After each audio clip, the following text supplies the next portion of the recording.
We don't have any other text which can come even close to Kautilya Arthashastra. Yes. It is most important contribution for public administration of India. Means he says what? The happiness of the king is not the happiness of the subject. Means what we have started, the happiness of the king lies in the happiness of the subject.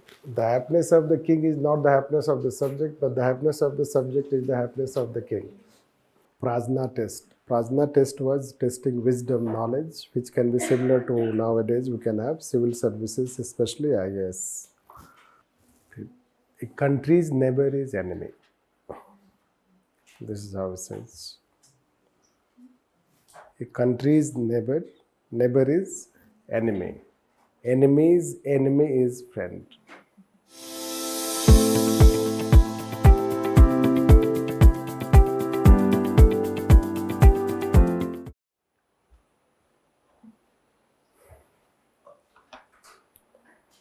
If you prepare with class notes, model answer plus either one you read, that is adequate, or if you read only class notes plus model answer, it's adequate.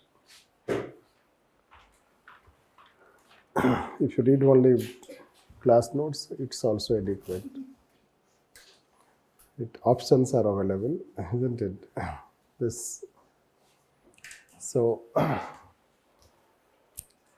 Yes, R.K. Arora, if you have, so you can read it. It is the best book for paper second. The way Mohit Bhattacharya is the best one for paper one, it is the best for paper second. The way Mohit Bhattacharya becomes basis for asking questions, UPSC refer that book. Means UPSC will refer that book and it will try to ask questions.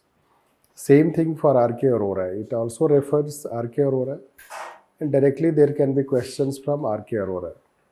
So a particular sentence in R.K. Arora can be a question. That is how the authenticity of that book.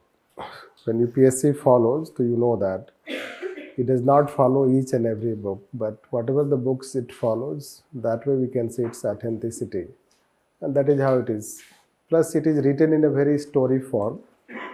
Story in the sense that it is original book, it is not compilation. Mohit Bhattacharya to some extent is compilation, but it is original. He writes in his own way about Indian administration.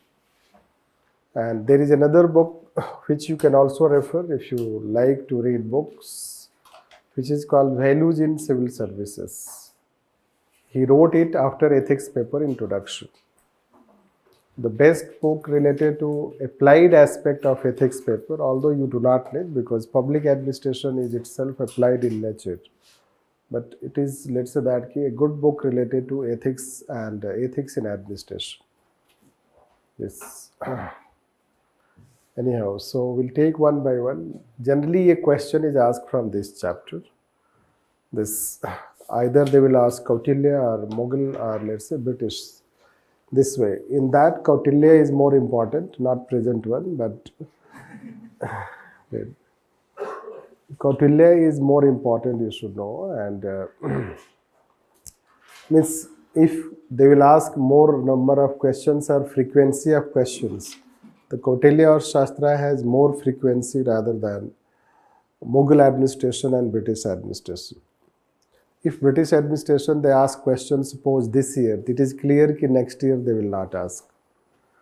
So generally, they ask in alternative way. But Mughal administration means Kautilya Arthashastra, that way we cannot predict if they have asked this year, so next year they will not ask. Even that year also they can ask. That is how this. So we'll take one by one. So let's talk on this Kautilya Arthashastra.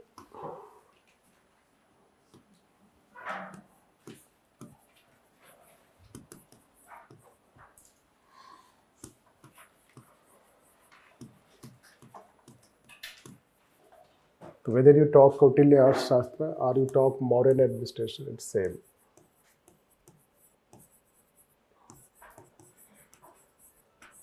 The way we have Mughal administration, modern administration, we say this.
Already they have asked this question, comparison between Kautilya and Max Weber. That question they have asked. This.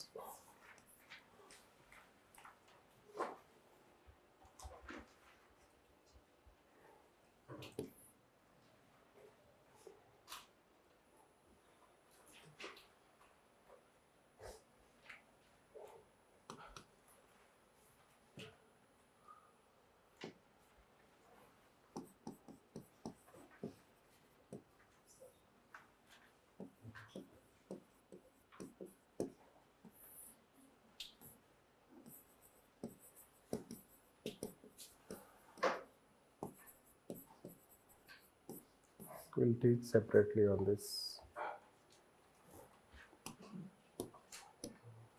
We have been expecting question on this mixed type of economy.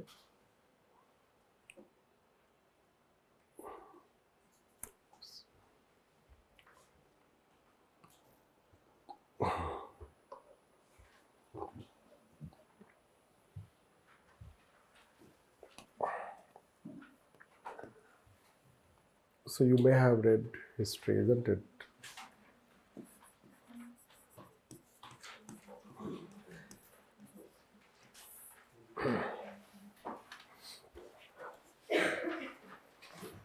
History तो पढ़ा होगा no बिना 10+2 का graduation में कैसे चले गए isn't it?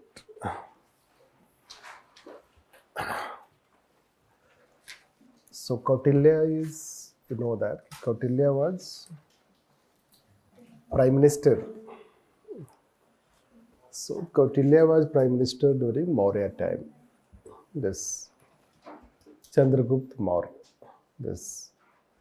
So not only Prime Minister, we take Kautilya as a think tank, you can say this. Okay, as a thinker, you can say. Or you can say advisor, you can say. Chief advisor, you can consider. Like you can have Ajit Doval, National Security Advisor. Or Cabinet Secretary and Principal Secretary, combining all three, Kautilya, you can talk. Although there is a home branch also in present time. So that way. So he's more known in history. You read it. His name is also Chandragupta, Vishnugupta, और क्या बोलते हैं Chanakya. This so name can be, let's say, but these are not needed here. Right. ये कोई lucent नहीं है. UPSC मतलब कि state public service to write all these things. UPSC में भी history में जरूरत नहीं है. This. And he wrote his Arthashastra. Arthashastra, by name, you know that it seems that it is economics. The translation of Arthashastra will be considered economics, but it is not economics. This Arthashastra is a statecraft. You can consider statecraft means that any such, you can say that a literature, a text, you can say, or a book you can consider which deals with science of governance. Rather than, let's say that just science of economics. It does not only deal with economics, it deals with science of governance, that how a state can be governed. So when you talk about how a state can be governed, then it is much more bigger than just talking about economics. Because when you talk about how a state should be governed, that it will have also economics. The state should be governed through science of politics, science of economics, science of, you can say that law, science of international relation. It will talk different aspects. Basically, he talks in his Arthashastra all the major affairs of the state. Right, from international relation to home affairs to economic, means finance, you can say, economic development, society, law, administration. He deals with everything in his Arthashastra. This. So we say it Artha plus Shastra. The Earth is related to, you know that, you should talk. So Earth is related to here, yes, you can consider about economy. But earth meaning is, let's say, basically when we talk, it is livelihood. And Shastra is science. It is called science of livelihood. The literal meaning of this will be science of livelihood. But science of livelihood is nothing but it is science of governance. Hence, it is considered as an interdisciplinary contribution. It has interdisciplinary perspective, which includes politics, economics, administration, IR, intelligence, society, law, all these things you will find this. And it is describing modern administration in, let's say that practical situation, means how modern administration was, that is called descriptive aspect of the administration, and how it should become. Means it has normative as well as empirical components, or it is normative as well as descriptive. It does not only describe the nature of modern administration, but it also says that what should be the ideal aspect of administration. So because of both, let's say that it's descriptive and prescriptive approach, it remains relevant even today, because that is how he says that dharma is duty for all, or dharma is a duty of all, the ruler and the ruled. And he talks about Raj Dharma. So some of things you may be already familiar with Kautilya through YouTube, isn't it? Always in aggression. Right. तो कौटिल्य के जो चेहरा बताया जाता है YouTube पे, वो क्या बताया? हमेशा एग्रेशन में होना, isn't it? Which is a wrong portrayal of Kautilya. Right. Why? Kautilya is one of the greatest thinkers of our country. And he tried to produce a rational document, not a theological document, although he could have done that. So Arthashastra is not a theological document, although it is influenced by Dharma Shastra. But he was against religious fundamentalism. The Arthashastra has also incorporated, it is comparative also. He tries to know from other administrative systems of that time. He has been compared with Plato and Aristotle, and he has been wrongly compared with Machiavelli. Machiavelli came in medieval time, but we say that Kautilya is Machiavelli of India. Are Machiavelli is Kautilya of India, isn't it? Why Kautilya should be Machiavelli? But we say Kautilya को कैसे recognize करते हैं? Machiavelli. So that way you should know that. But Kautilya or Shastra is much more broad, much more, let's say that interdisciplinary in nature, much more normative. It has ethical component, than Machiavelli. Although he comes in their league, means Kautilya, Machiavelli, Thomas Hobbes, they come, let's say that from one ideological perspective. Anyhow, another important thing is Kautilya Arthashastra is the most important contribution in the field of public administration in India. We don't have any other text which can come even close to Kautilya Arthashastra. It is most important contribution for public administration of India, which still influences. This is how we have to know. So we'll talk on all these things. So let's start writing on this basic aspect.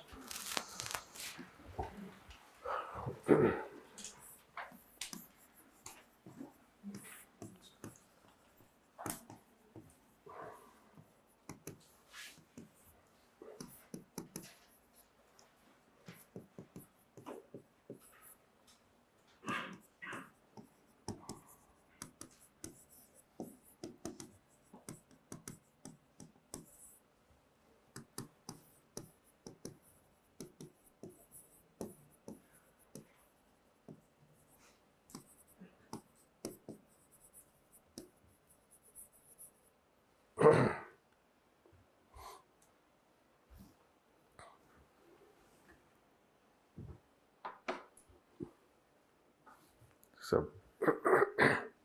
Kautilya Arthashastra is considered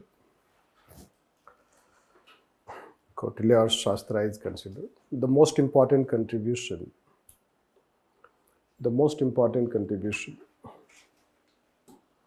for the field of public administration in India.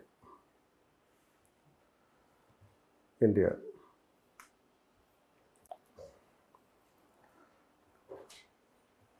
Due to its interdisciplinary approach,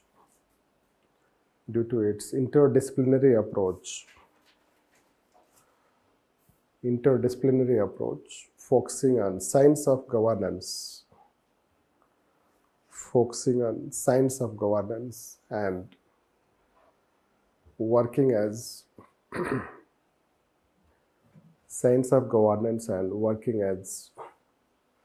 statecraft.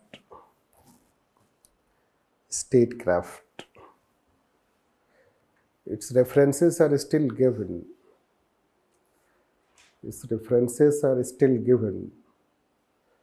in governance of the country,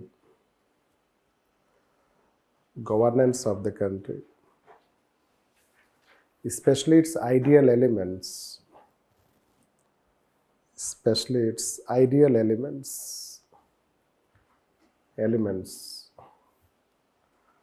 including the concept of Raj Dharma.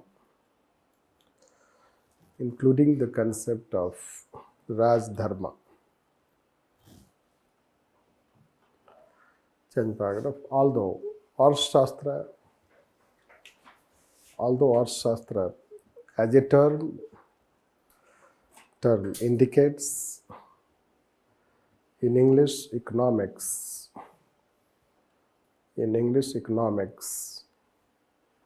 but it is not only about economics.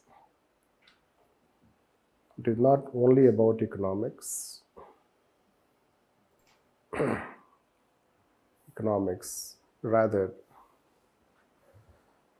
its literal meaning is science of livelihood.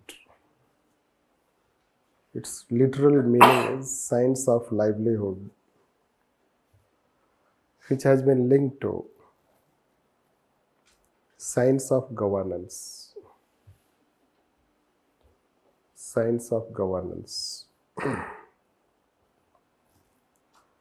Hence, Arthashastra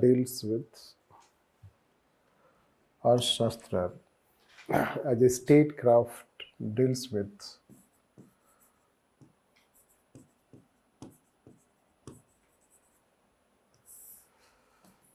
polity, administration, economics, society.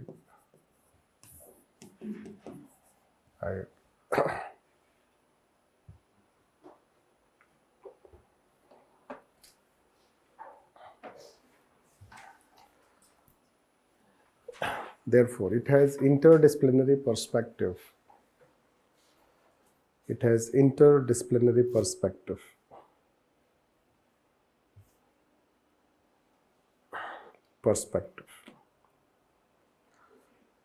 It depicts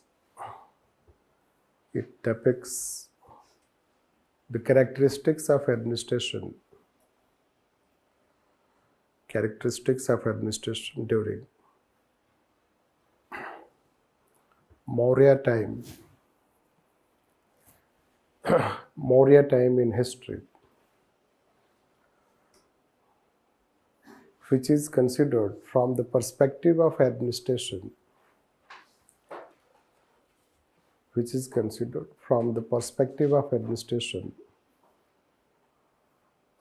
first major administrative system.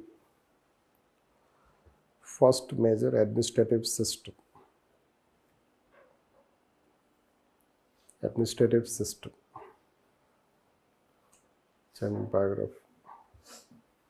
Kautilya gives both descriptive and prescriptive analysis of modern administration. Modern administration. At the same time, it is also comparative. At the same time, it is also comparative. Comparative. First, descriptive in the sense. Descriptive in the sense it describes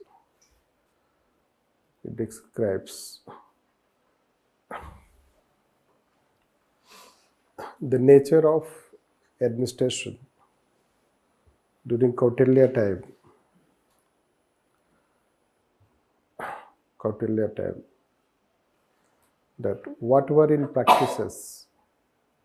What were in practices. What were in practices. Next, it provides ideal elements. It provides ideal elements. Ideal elements. That is normative and prescriptive. Normative and prescriptive values of normative and prescriptive values of governance of a state. Governance of a state. Next, it was comparative. It was comparative in the sense that it tried to incorporate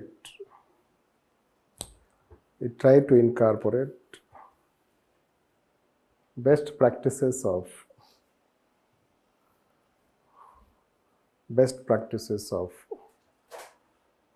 other important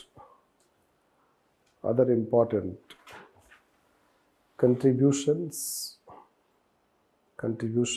like Dharma Shastra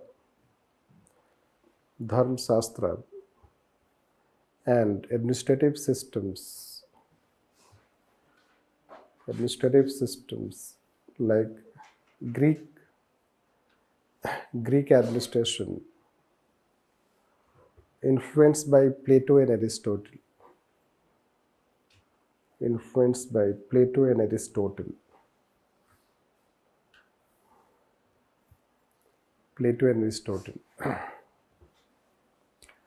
Hence, even if it was written in ancient time, but from disciplinary perspective of public administration, it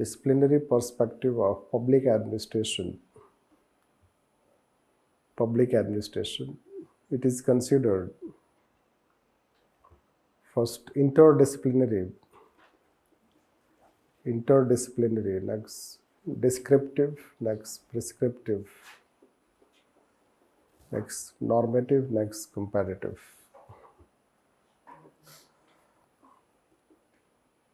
Normative, next comparative.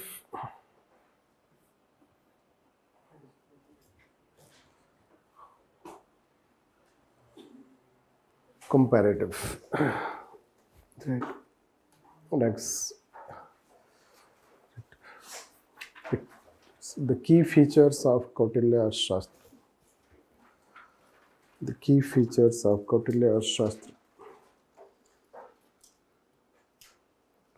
First, role and duty of the king.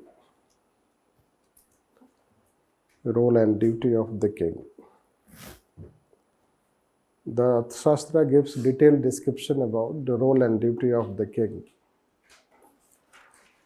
The Arthashastra gives detailed description about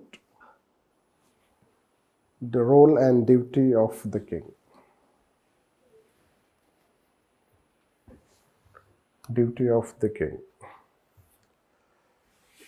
That the king has three major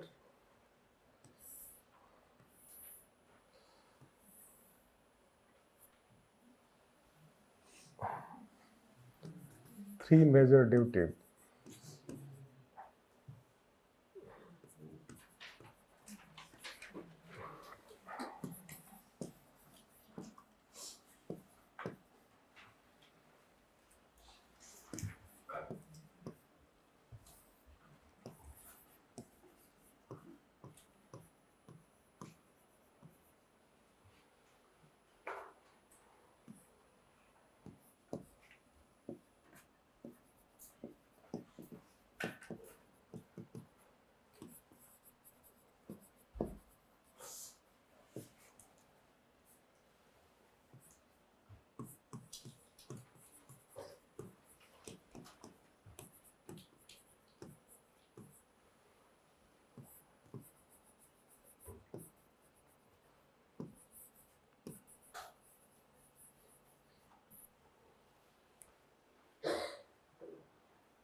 Rakshana, Palna, Yogkshema.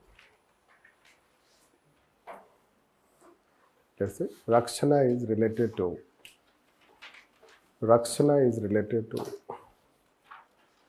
defense of the state. Defense of the state. That the king should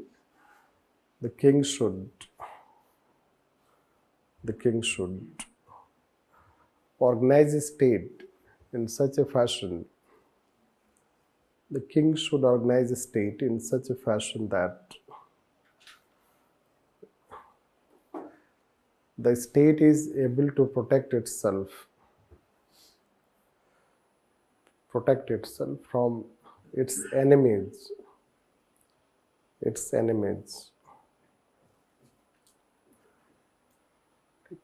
can be done through Saptanga principles.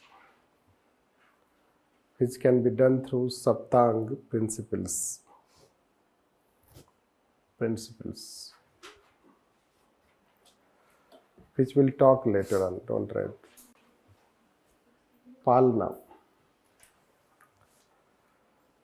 Maintenance of law and order, stability.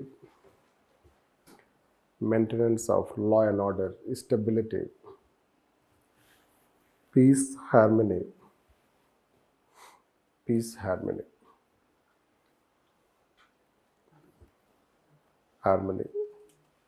Shastra has given detailed description about Dandniti.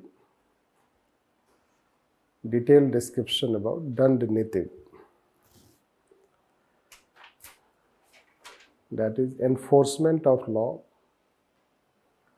and taking action in case law is violated.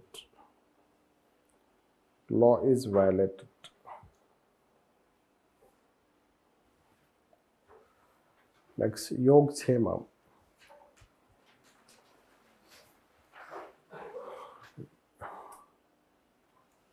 The king should be concerned about welfare of people.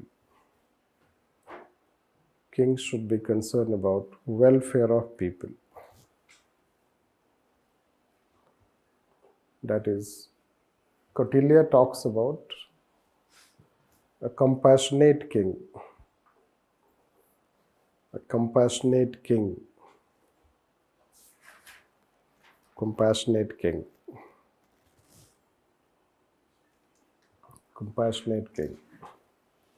There are different descriptions.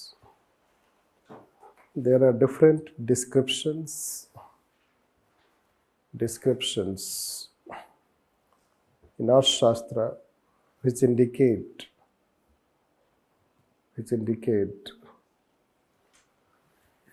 it was duty of king to serve people. First serve people. Promote welfare.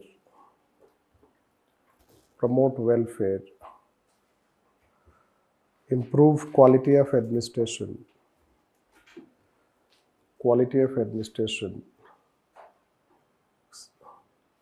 Minimize grievances of people.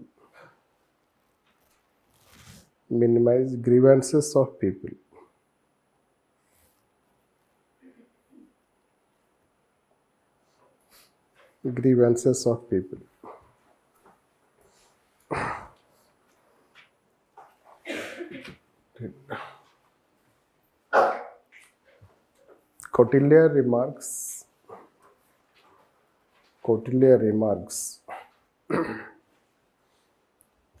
the happiness of king lies in the happiness of the subject.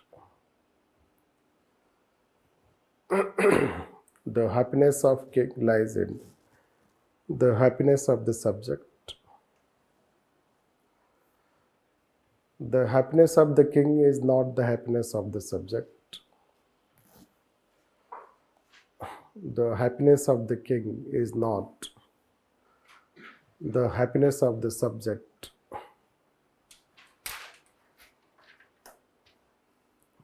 but the happiness of the subject is the happiness of the king. But the happiness of the subject is the happiness of the king.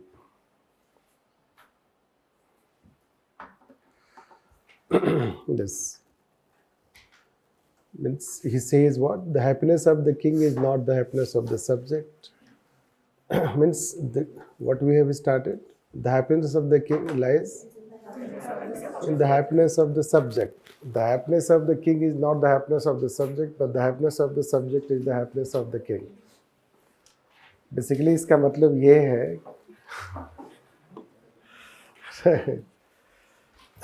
that the king should derive happiness from subject happiness. No. Do we have such king today? Yes.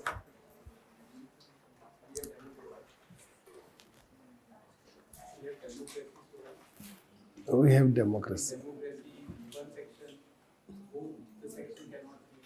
Happy.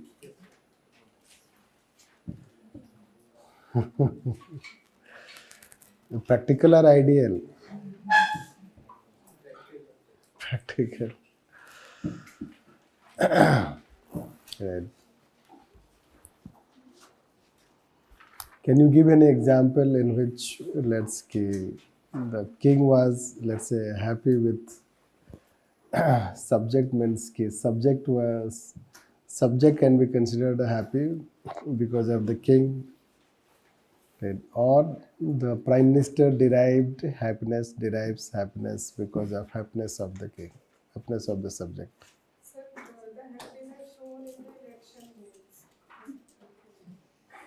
means. Happiness in election. We cannot completely negate it. This you can say that. This because governments take lots of welfare schemes and programs. This, isn't it? We have also Lakpati Didi. No.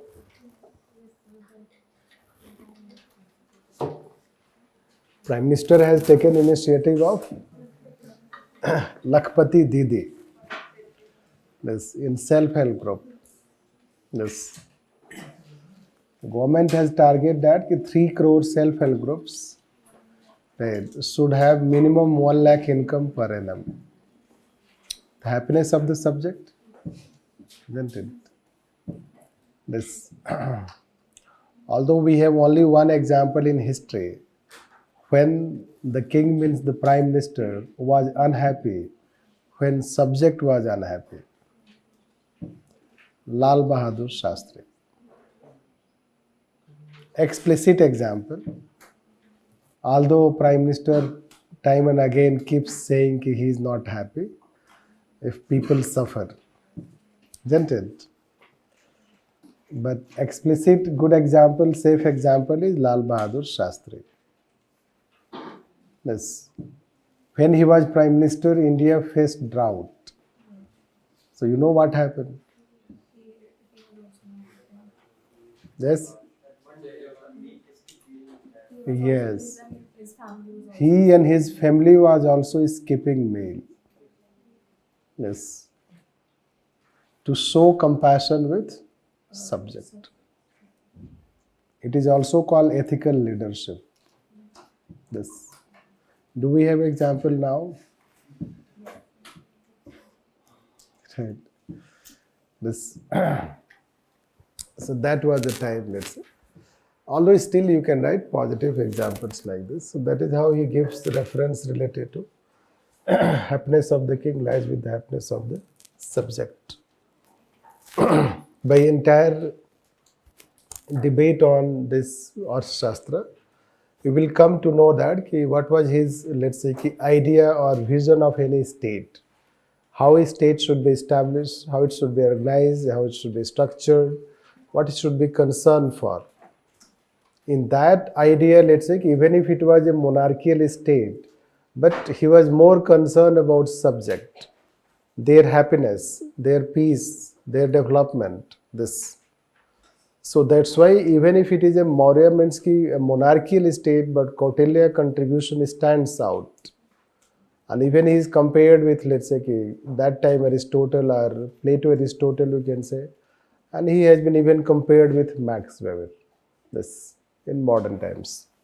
This we can consider. Plus, there are other references in Kautilya Arthashastra, like say that he should ensure that people, let's say, are happy, economic development happens. So he should establish, the king should establish a good economic system. Without economic system, you cannot have administrative system, and state cannot be strong, and people cannot live life happily. That time also he gave emphasis on economic aspect, which we have written mixed economy. We'll talk that mixed economy, that how it was, some characteristics we can tell. Then let's say that even it has been told that the people will be considered like children. We the people of India concept, you know that in modern times. So king should treat, let's say, subject as her children, and the way father nurtures children, king should also nurture children. That was the idea. So, and if children means ki the subject are not happy, then the king should also not be happy, and king should help people when they are in grief. Yes, when they are in pain, when they suffer, king should help them. And it has been told even in that he should help from his own pocket. This modern day, either you can say PM Care Fund or Prime Minister's Relief Fund. Yes. It is said that when there will be any bereavement or death in family, the king should pay from his own pocket. These are some ideas we can consider of, let's say, that king, we can say. This is what we can say. So let's write more on this.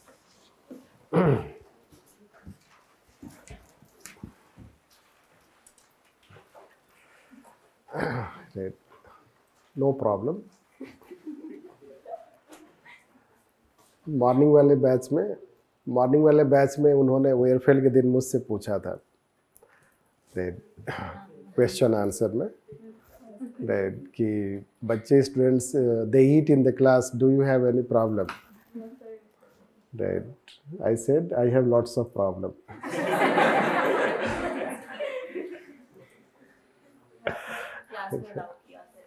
Yes.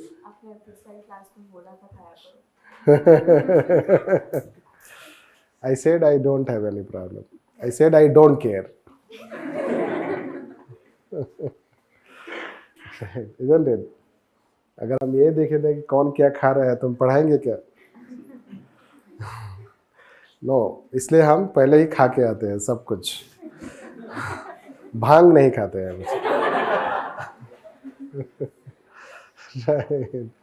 मतलब ऐसा मत समझ लो कि नहीं भांग खा के आ रहे हैं बस.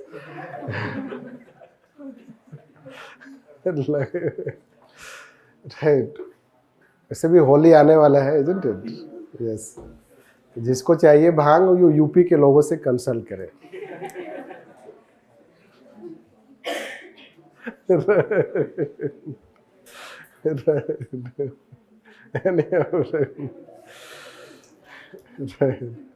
Let's write on that.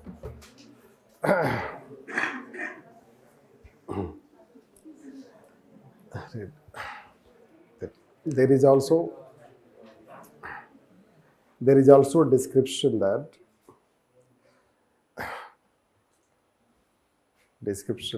when there is any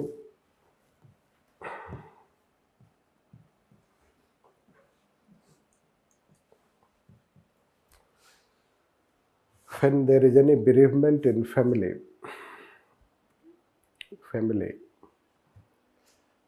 the king should help from his own pocket. The king should help from his own pocket.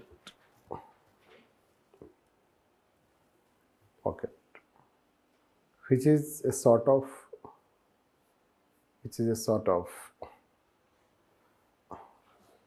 practice related to modern day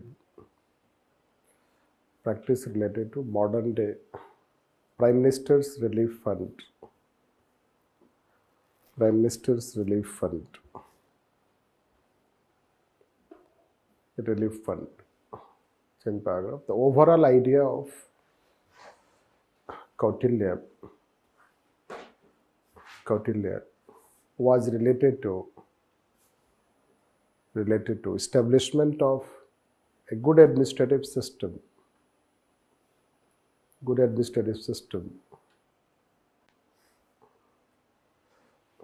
Based on efficient financial administration, so that the subject remained prosperous and happy.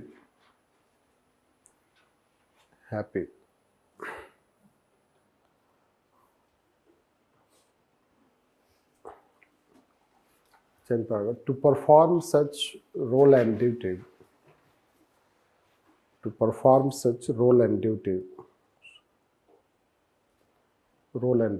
the king should have a good personality,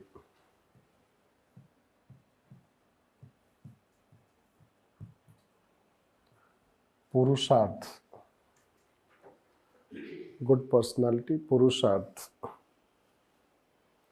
in terms of first knowledge and wisdom,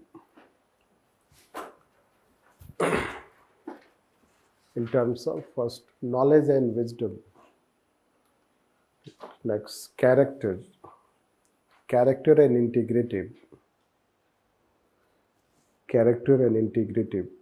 next compassion,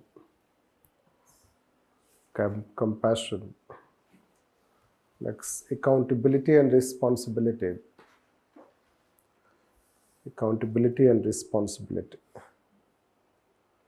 Change paragraph. The king should be accountable.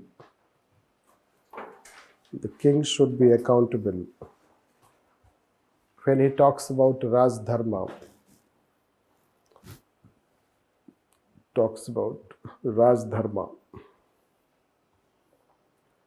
and he states that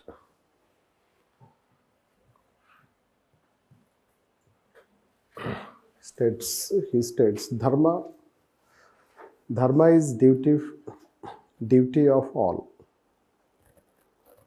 Dharma is duty of all. The ruler and the ruled.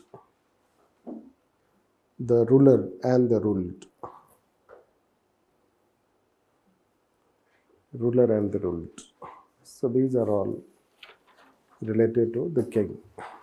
Then we have next is welfare state.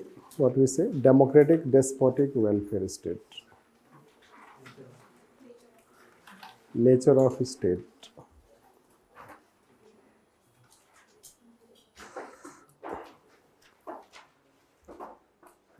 Nature of state, democratic, despotic, and welfare state.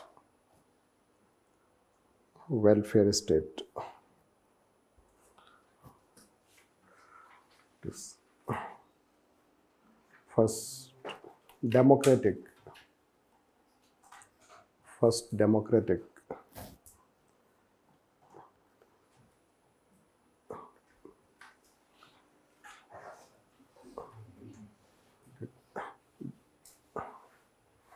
The nature of decision making and structure of administration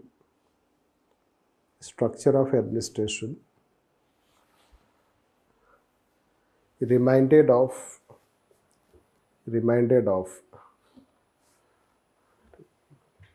some elements of democratic practices. Like first, there was division of work in bracket 4-5 major ministry departments. 4, 5 major ministry departments. Next, practice of Council of Ministers. Practice of Council of Ministers through mantrin. Mantrin.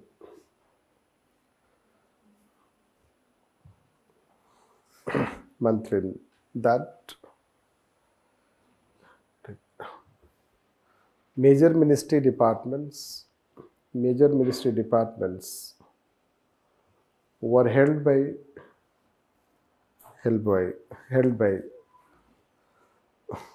appointed functionaries,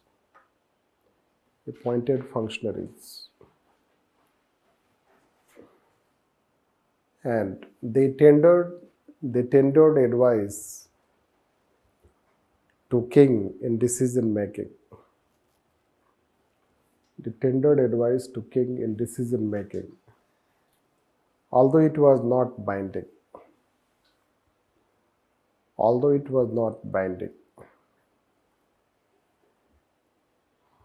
In bracket, till 1976,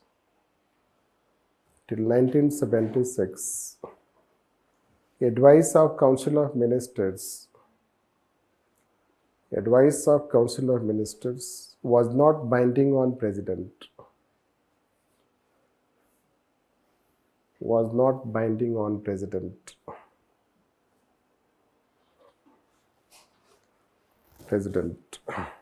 This it is just to, let's say that, infer some such practices where you can have some elements of democratic aspect. The mantrin system was there. The mantrin is related to minister, you know that. When you are giving some portfolios to mantrin ministers, so they would be given also decision making powers.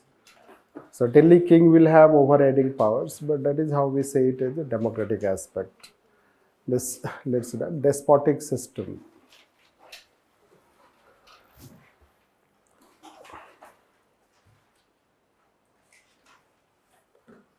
Despotic system. This, since it was a monarchical system,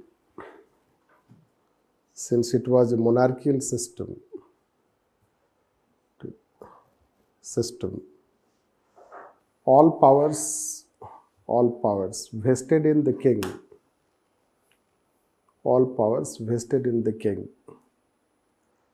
That is, he was source of all powers.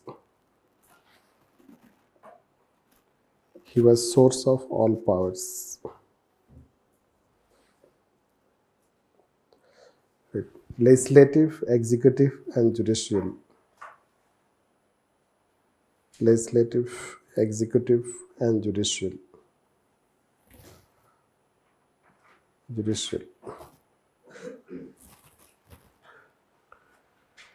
Hence, it reminded of an absolute type of rule.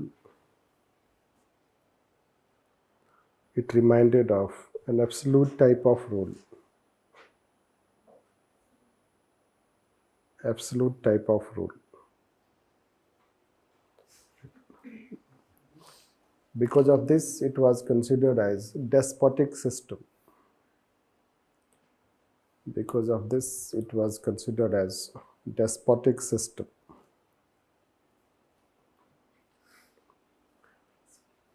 Next, welfare state.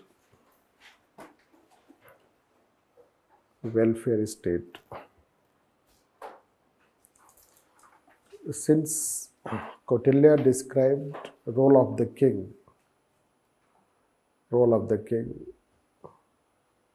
as compassionate and through yogkshema, on the one hand, and the nature of economy was mixed type.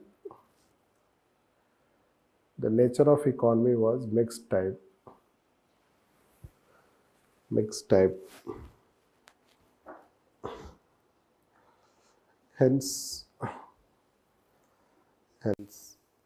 The state was also characterized by welfare state, welfare state,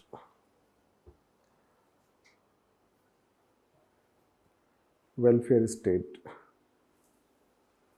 In fact, the description by Arthashastra about modern administration is more ideal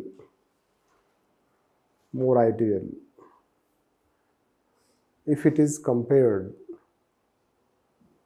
with Mughal administration and British administration. Mughal administration and British administration.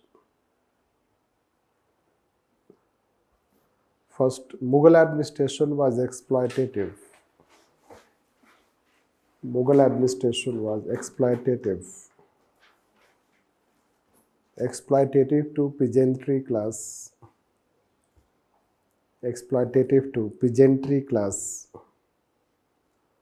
Next, British administration was a colonial power. British administration was a colonial power. Next, but modern administration was not about exploitation of people, rather welfare of people. Welfare of people.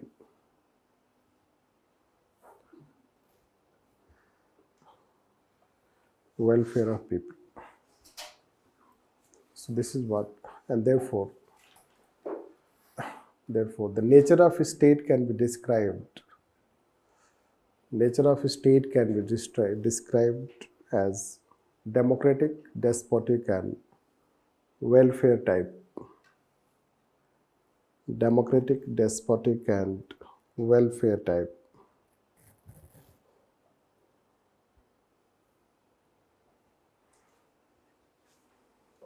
This next is centralized administration. Centralized administration. Centralized administration. It remains a common characteristics of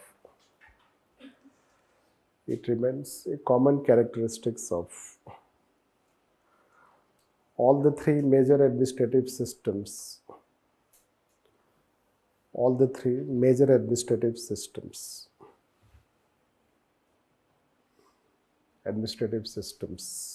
Mauryan, Mughal, and British.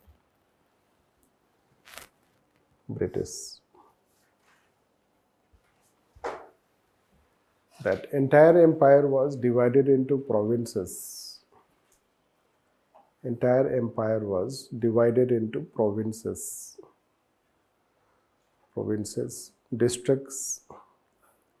Districts, subdivisions, and villages.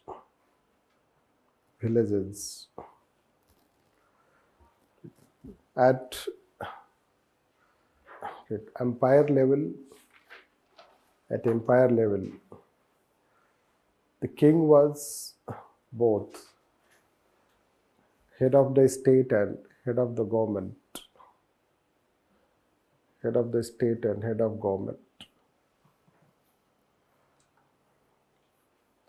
Then mantrins holding major portfolios.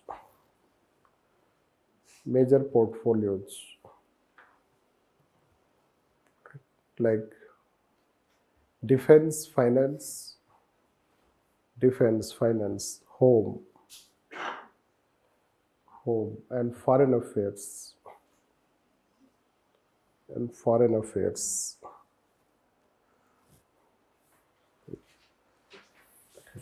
They exercise control over provincial administration,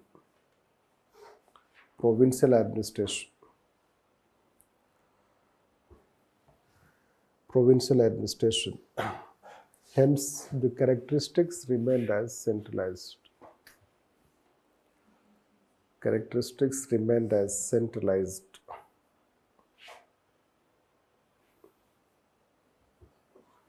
So that is what we can see on this. Let's write next. Personal administration.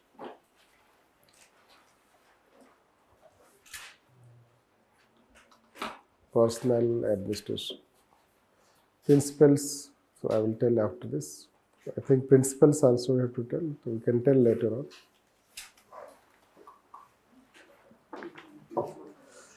In fact, any such, you know that centralization was the major factor. Any empire which experienced decentralization or weaknesses in centralization, it did not survive. This. So centralized administrative system will be there since there was no political system. When there was no political system and then people were more as subject, even if you talk ideal elements, but still power would be centralized. The king will be the law unto himself, the source of all law, absolute power. Although king will not be able to ignore his other such, let's say that ministers, etc. Otherwise, there can be revolt. The king will have to take them also into confidence. That we can consider. So that way, and that is how good system of administration we cannot establish only by leaders. Good system of administration we can establish only through people. Do you know that?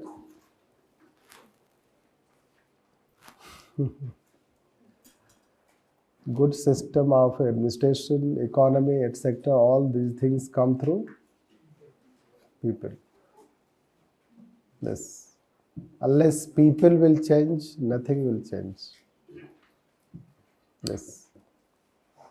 Can we say? से हमारे देश में ही लोग देख लो क्या करते हैं, right?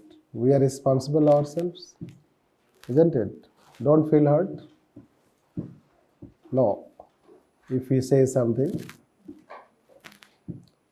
but if you take old Rajendra Nagar, अब तो वो मुखर्जी नगर जैसा हो गया है.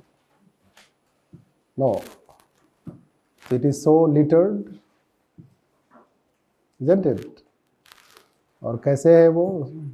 All those disposables. You take tea and road को भी चाय पिलाते हैं. Isn't it? This. अब इसके लिए एमसीडी का वर्कर थोड़े आएगा. कोई भी चाय वाले के पास ऐसा जैसे गार्बेज बिन नहीं होता है जो कि पूरा एब्जॉर्ब करे डिस्पोजेबल. वो ऑलमोस्ट ओवरफ्लो करता है हमेशा. Isn't it? Forget about that. People do भंडारा और उसके बाद क्या करते हैं? कल्चर. आप यूएस में करके दिखा दो, कोई नहीं कर सकता. Yes. हालांकि कुछ अच्छे लोग होते हैं वो साफ कर देते हैं, isn't it? They do care and they clean it, but not all people. Basic example. तो इसमें सरकार जिम्मेदार नहीं है. People are responsible. No, जिसमें आप भी हैं, हम भी हैं, isn't it? आदत है हमारे खा करके. No, नहीं. क्या बात. वैसे मैं क्लास की बात नहीं कर रहा था.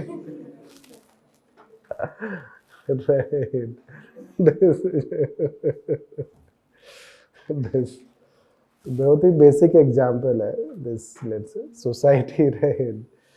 Unless people will change, you think that कि सरकार को चेंज होना चाहिए, बट सरकार तो लोगों से ही आती है ना. People.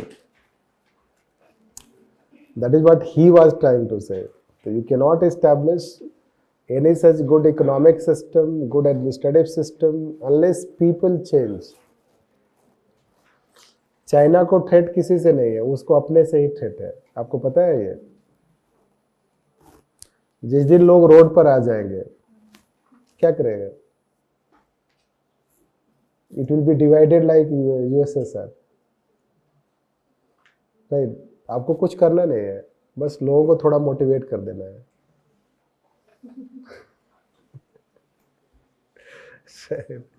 You don't have to fight against China. People will take care of. बस जस्ट उनमें थोड़ा सा डेमोक्रेसी लेके आ जाओ. This. जिस दिन लोगों में डेमोक्रेसी आ जाएगा वो खुद ही चाइना को देख लेंगे. This is a threat. The way USSR got disintegrated. This. So this way, if Western countries are integrated because of democracy, उनको कुछ फर्क नहीं पड़ता है आप क्या खाते हो, कहाँ रहते हो, क्या करते हो, कुछ नहीं मतलब है, बस यही रहो. And don't harm. You do whatever you want to do, but don't harm the country. This. और यहाँ पर, isn't it? This. All our behavior is controlled. You don't do this. You don't do that. This. People. That is how people, let's say, he was also trying to say. Anyhow, let's write next personal.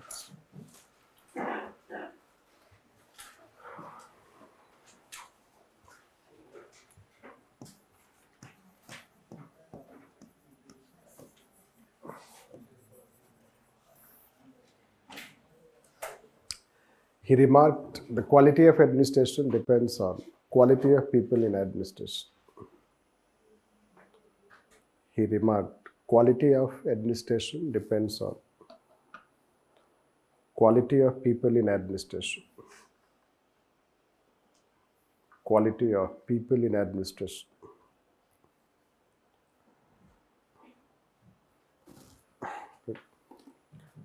In bracket, that is, those who were in administration, they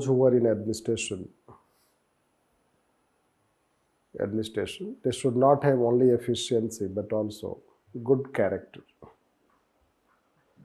They should not have only efficiency but good character. Good character. Change the paragraph. That's why he gave emphasis on personal administration,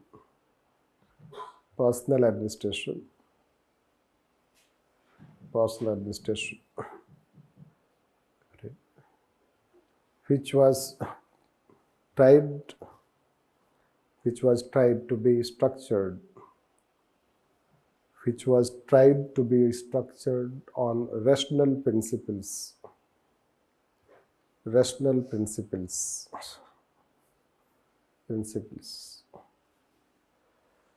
Like first, classification. It resembled rank classification. Next, recruitment.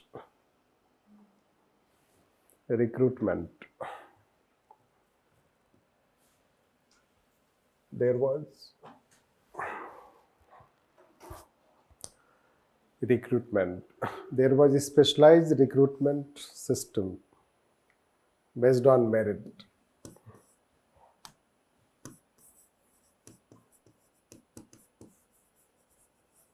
Recruitment system based on merit. Merit like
Prajna test. Prajna test was testing wisdom, knowledge, which can be similar to nowadays we can have civil services, especially IAS, in which people do not have wisdom. Dharmopada. Yes. So Dharmopada means legal expertise. So they let's say it is judicial service, isn't it? We have judicial service, Indian judicial service, you do not have state judicial service. And revenue related things, you know that. The revenue related things, it can be considered arthopada. Similarly, there were different types of padhas. This, so arthopada, dharmopada, right? Vakya Shakti. Vakya Shakti was related to communication, test in communication. There were different types of practices. So it means that there was a specialized recruitment system. This it shows. Let's write next. Test of morality and integrity in recruitment. Test of morality and integrity in recruitment. Morality and integrity in recruitment. Morality was tested by asking question. Morality was tested by asking question. The queen was in love with you. अर्थशास्त्र लिखता है, मैं क्या करूं? The queen was in love with you. Will you marry?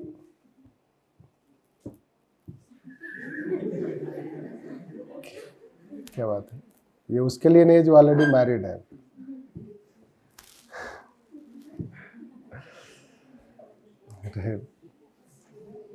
ऐसे लिखा हुआ है जैसे कि मैरी पार्कर फोलेट ने लिखा था, isn't it? तो ऐसे ही अर्थशास्त्र में लिखा है, the queen is in love with you, will you marry? Right. Those who say yes, let's write. Those who say yes, they were considered highly moral. They were considered immoral.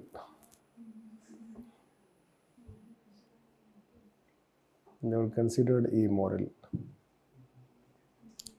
Yes. आपको क्या लगता है, interview में भी question पूछा जाता है, especially by women members. Women members, they ask to male candidates, will you marry me? बच्चे जो है वो, कोई बोलता है you are of my mother age.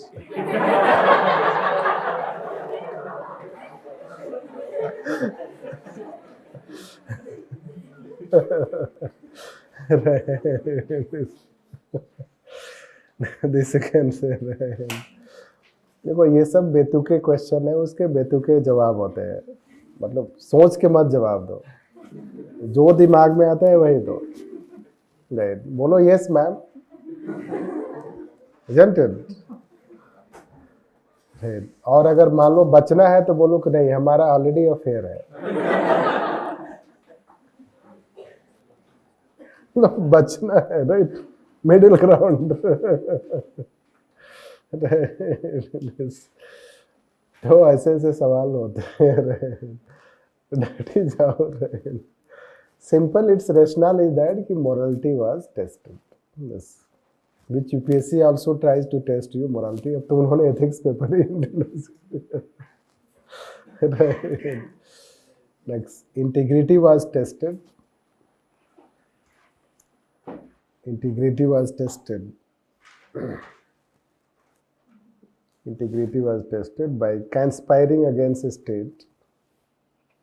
Conspiring against a state. And if candidates participated in conspiracy,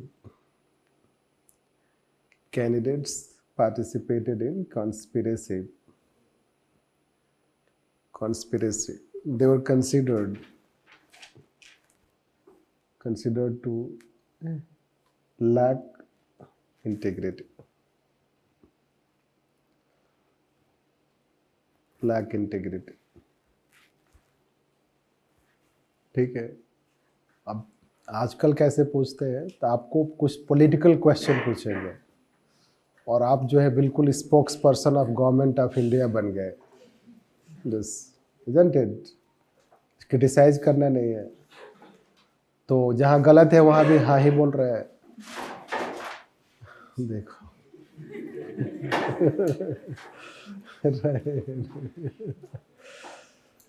तो वो बोलते हैं don't become spokes person of government.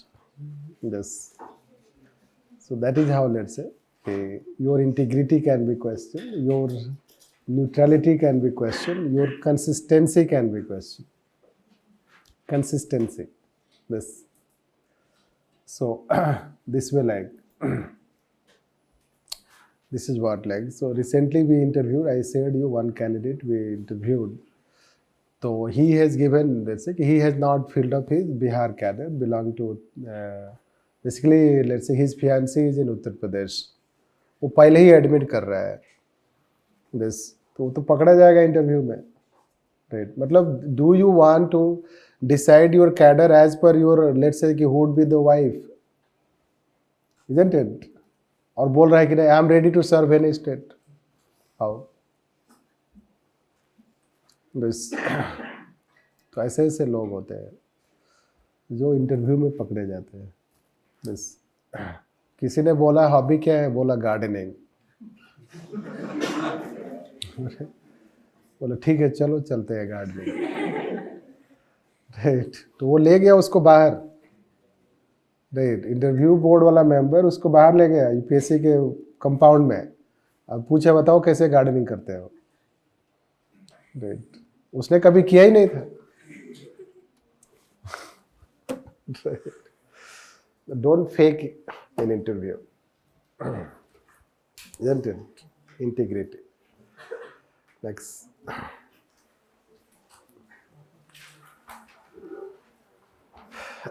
वैसे एक ऐसे ही याद आया तो बहुत सारी चीज़ें याद आ जाती है। One senior person in Power Grid Corporation, अच्छा as a Power Grid Corporation employee senior person, he was very competent person, but when he appeared in interview, his interview was completely, it, let's say, got means case somehow wrong, you can consider. He ended up having wrong response. Simple question पूछा उन्होंने कि आपके ऊपर जो corrupt है तो आप क्या करोगे? If someone in your hierarchy, the superior is corrupt, so what you will do? No, what you will do? You'll think, you have not thought yet. So he said that I would report to his senior.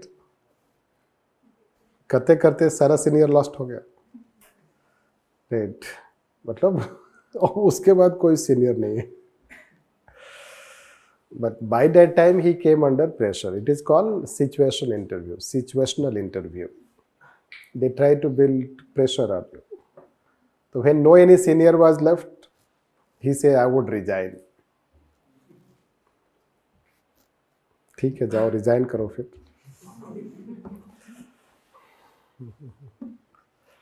Isn't it? Anyhow, let's write on this.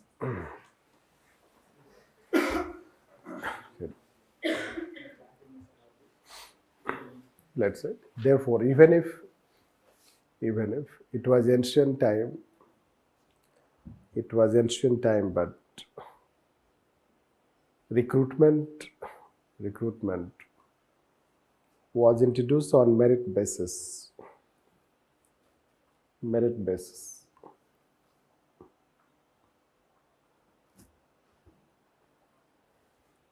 basis. Next. Training.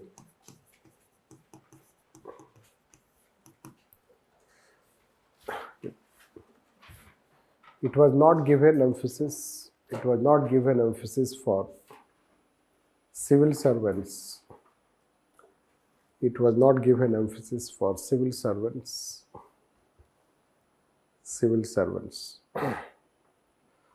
However, training was very systematic. For The king and the princess. The king and the princess.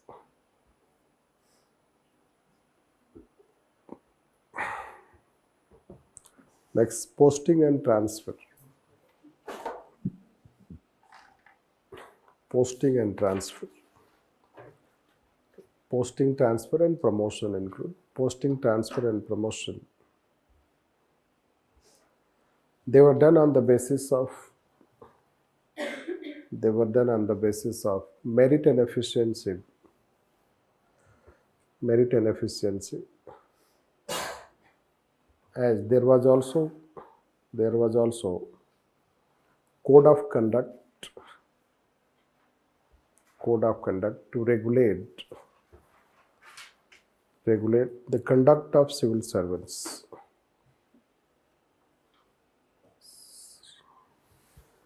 Conduct of civil servants. Intelligence and vigilance. Intelligence and vigilance. Intelligence and vigilance were also used in personnel management. Personnel management.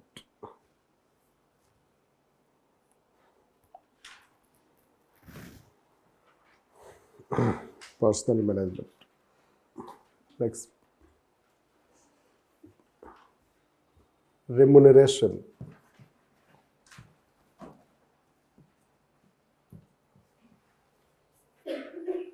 Remuneration. There was a well-developed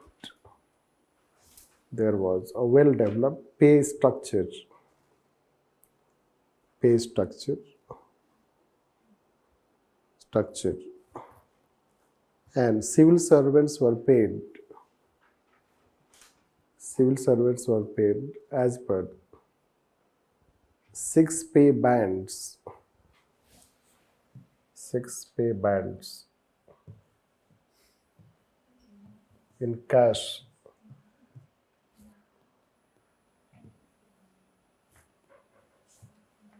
In cash.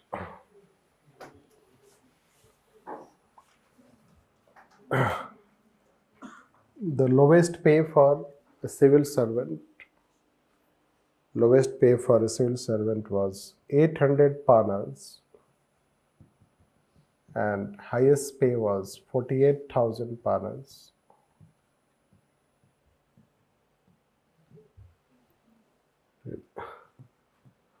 One pana was equal to 117 rupees as per 2015 calculation.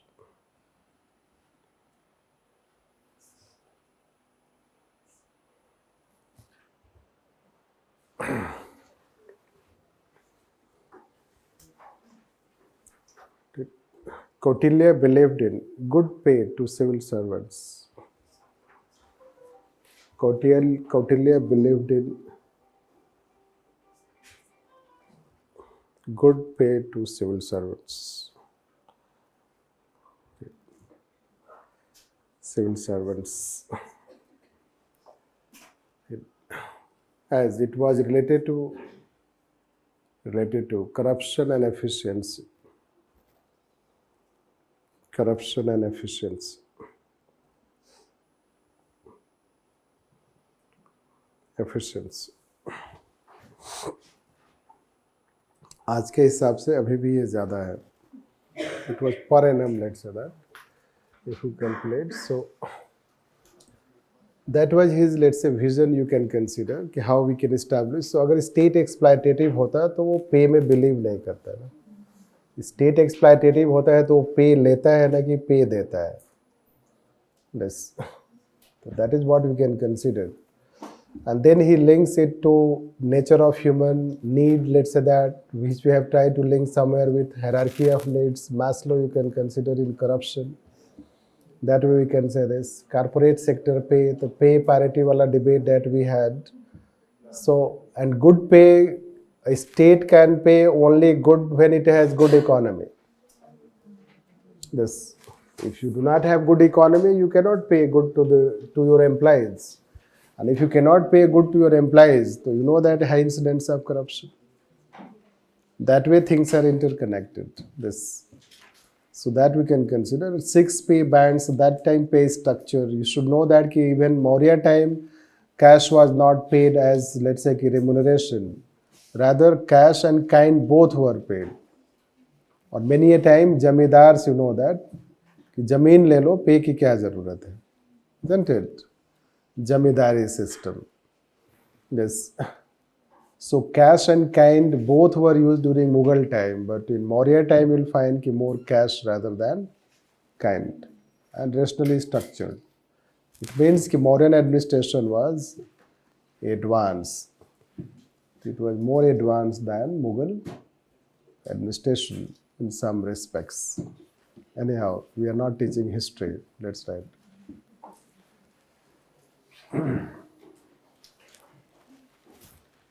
So next, personal.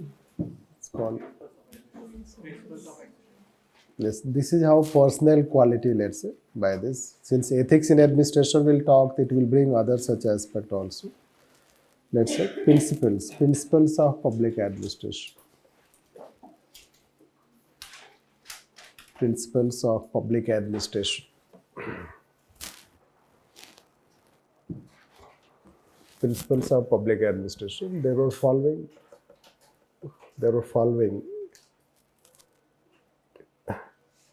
inferences of principles derived from Arthashastra. First, unity of command. Next, division of work. Next, centralization, control. Next, merit and efficiency. Next, rule of law.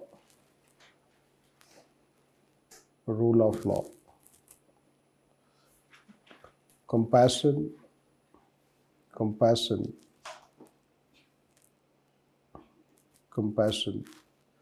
Morality and integrity.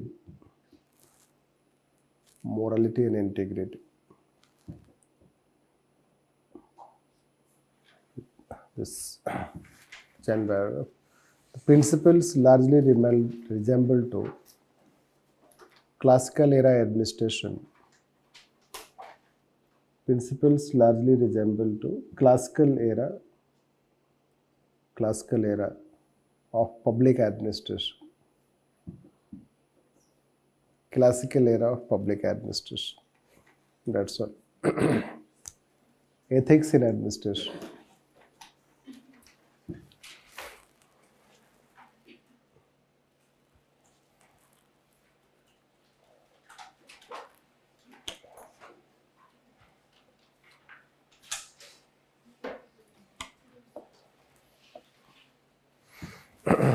Ethics in administration. Since Kautilya gave emphasis on normative elements,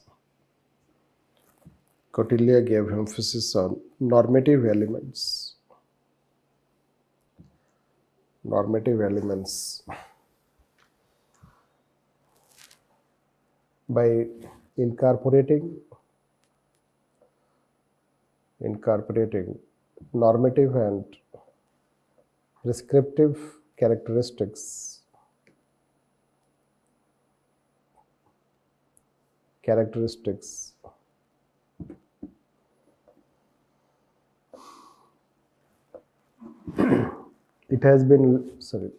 They have been linked with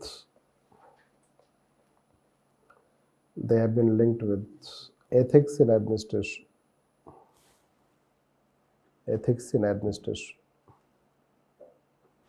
Like first,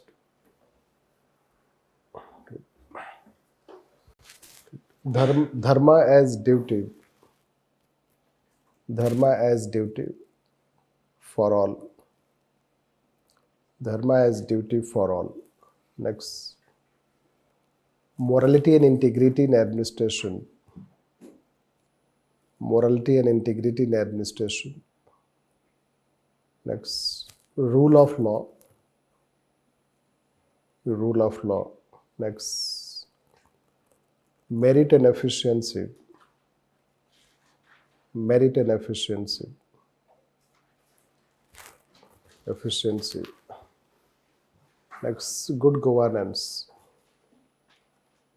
Good governance. Change paragraph that he talks about quality of people in administration. He talks about quality of people in administration. Quality of people in administration, which can be ensured through efficiency and integrity. Efficiency and integrity. Hence, our Shastra mentions following practices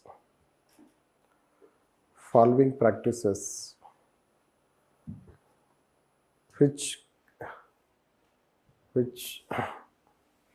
can be linked to modern day ethics in administration. Ethics in administration. Like first he has analyzed human nature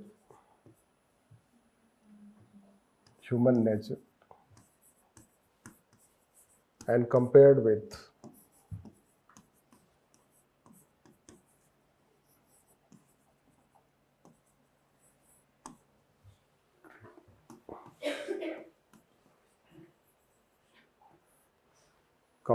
horse temperament, that is unstable temperament.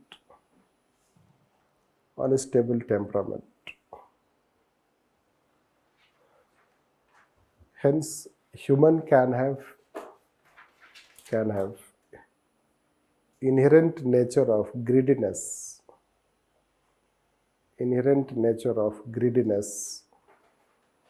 which can be controlled through economic development.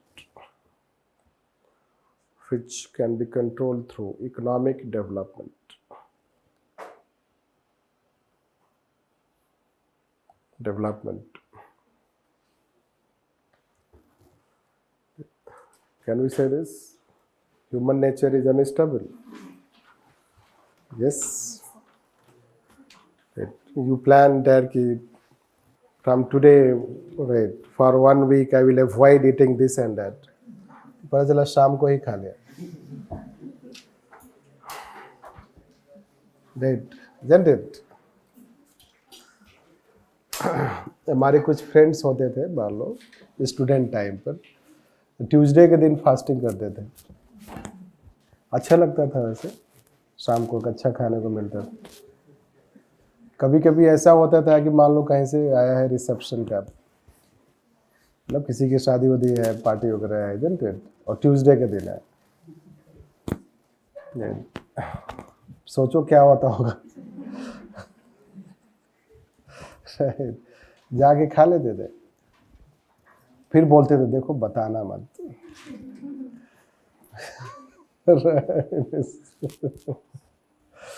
और वो बात घर तक पहुंच जाती थी. Right. Anyhow, so human nature is unstable. Yes. That way, let's say he tries to link. But he's not a pessimistic person, you know that. He talks that how we can overcome such nature. This next, let's write. He identified 40 different types of corruptions. 40 different types of corruption. Next point. 40. Types of corruption. And gives detailed description on corruption.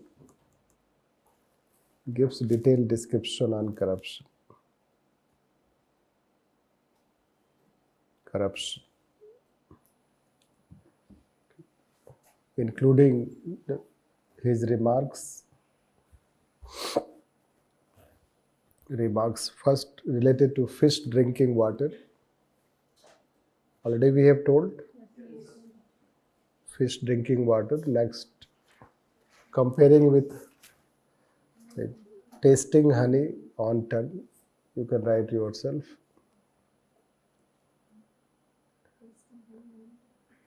Putting honey on tongue and not tasting it.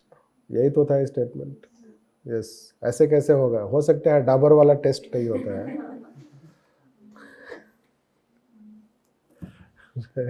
Isn't it? Ramdev वाला हो जाता. Yes. Next point within that, next. To tackle corruption, he talks about strategies. First, a good economic system.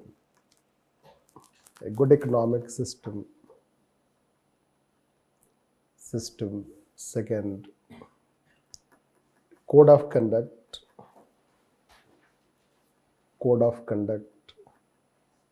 Next, vigilance and intelligence. Intelligence. This same paragraph. He has given reference of, or he gives reference of Suchak,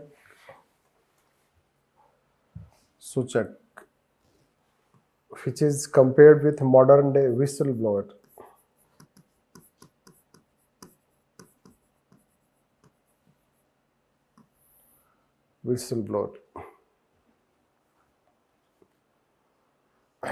That Suchak was rewarded with 1/6 of exposure of corruption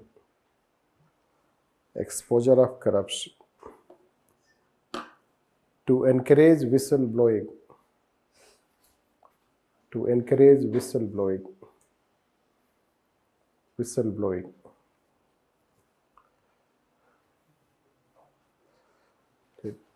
In present time, as per SEBI Act, whistleblowers are incentivized.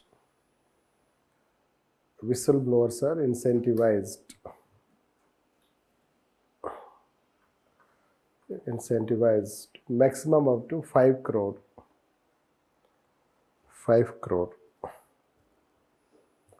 I am in doubt a bit कि 5 crore है या 10 crore है.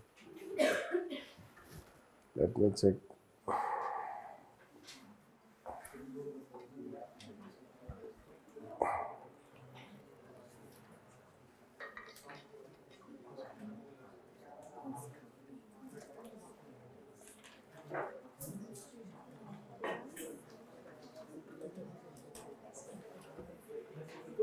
$10 crore. It is 10 crore.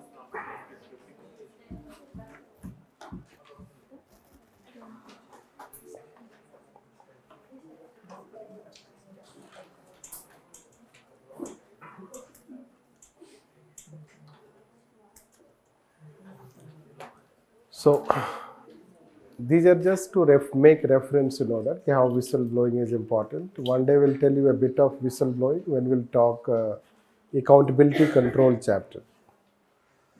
There will deal RTI, Citizen Charter, social audit plus RTI and whistleblowing law. So we'll compare all these things. We'll tell a bit this. So this we can consider. Let's write next. So what is the answer of that question that you asked that in the interview? All are corrupted. So what will be answer that?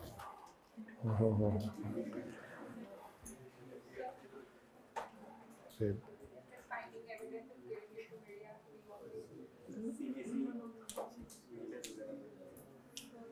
Gradually you will learn by case studies when you study your ethics paper, तो आपको answer देने आ जाएगा. अभी तो इतना knowledge नहीं है. Right. Appropriate answer is that it should be reported to appropriate authority. If anyone is corrupt, your answer should be, it should be reported to appropriate authority.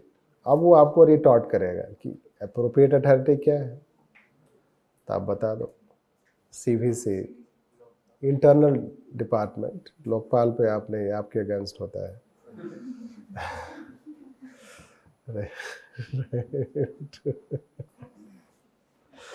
So, CVC होता है जहां आप रिपोर्ट कर सकते हैं, या आप ही के डिपार्टमेंट, कोई भी गवर्नमेंट का डिपार्टमेंट होता है, उसमें एक विजिलेंस डिपार्टमेंट होता है. तो इस तरह के मैटर विजिलेंस डिपार्टमेंट को रिपोर्ट किया जाता है. बस. या आप डायरेक्टली बोल दो कि हेड ऑफ द गवर्नमेंट को रिपोर्ट करेंगे. This head of the government, जो उस हेड ऑफ द डिपार्टमेंट है. बट जैसे ही आप किसी स्पेसिफिक चीज को आंसर करते हैं ना, तो आपको ट्रैप होने का चांस ज़्यादा होगा, इसलिए वो फर्दर क्वेश्चन करेगा. जैसे ही एक जेनरिक क्वेश्चन आप आंसर करते हो ना, तो उसके पास इतना चांस नहीं होता है. इसको पता है कि बच्चे को आता है, मतलब उसको भी आता है हम लोगों को घुमाना, ट्रैप करना. तो बोलोगे appropriate authority, it will be reported to appropriate authority. This. Then they will ask which authority. You can also ask, sir, कि different departments have different system. Like in any department, there is a vigilance department. It can be reported to that. That's all. Further they ask, then you can. That's depending on that. But this is the generic answer. This, let's write next.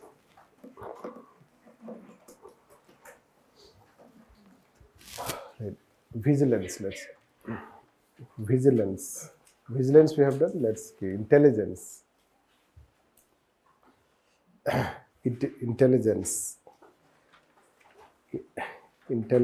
Intelligence was a well-developed practice. Intelligence was a well-developed practice during Kautilya time,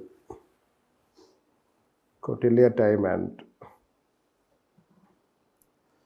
it was given adequate attention.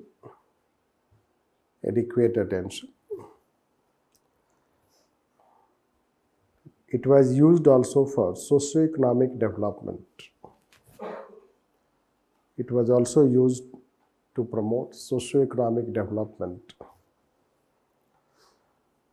That is, intelligence also provided feedback. Intelligence also provided feedback related to developmental activities.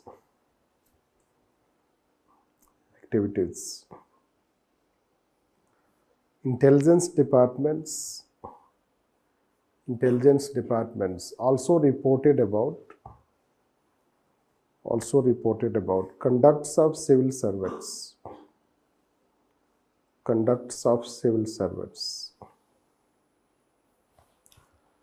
Like at present CVC, UPSC and Intelligence Bureau report to government about conduct of civil servants.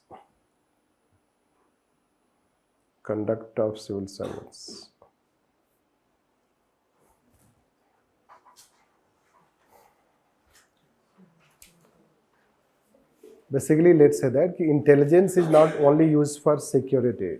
You should know that we told you eminent panel group, if you remember, performance appraisal.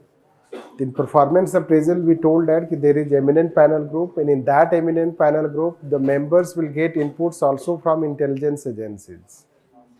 The intelligence agencies, since that time you may not have civil society, citizen, media, so intelligence agencies also try to evaluate, means let's say secretly they will try to know the public feedback related to development activities, economic aspects, and they will just give their input to the government. The intelligence was used for also development as well as conduct of civil servants. This that way we can link, and that let's see one more aspect. Rule of law.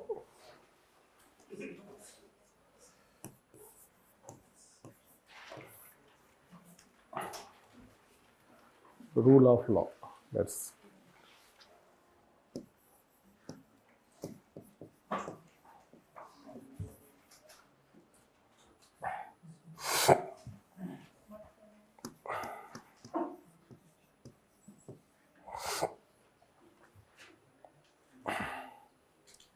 that there should not be matsya.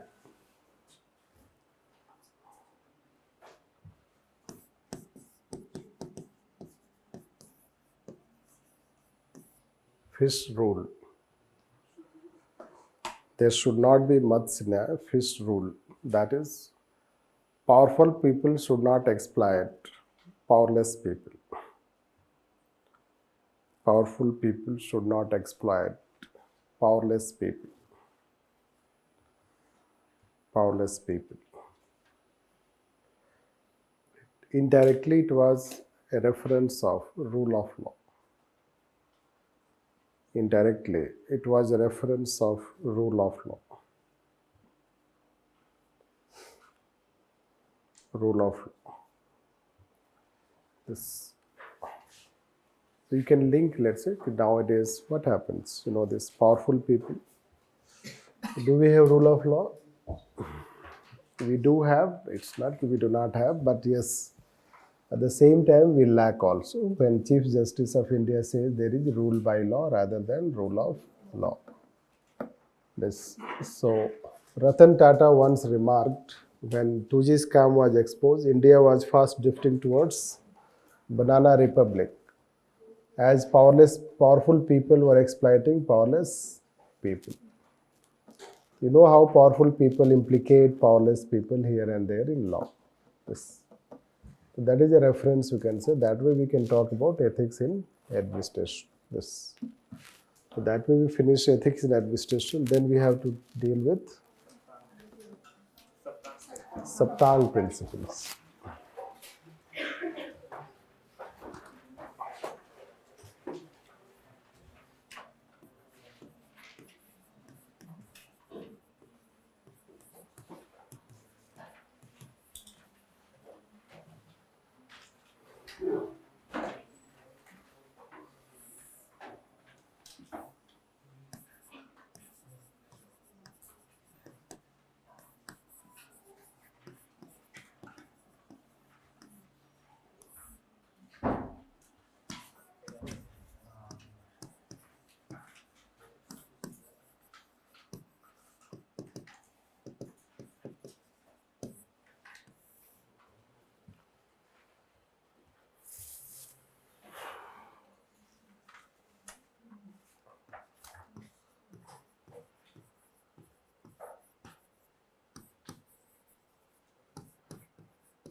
This basically you can understand that you may have heard concept of the comprehensive national power. No?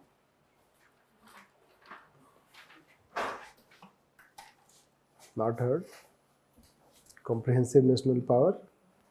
Not heard?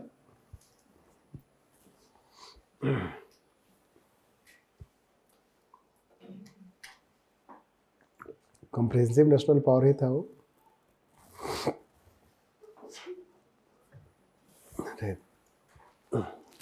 Anyhow, once it has been asked in ethics paper. Right? तो आपने पढ़ा नहीं ethics paper. वैसे भी लोग mains की बात पढ़ते हैं.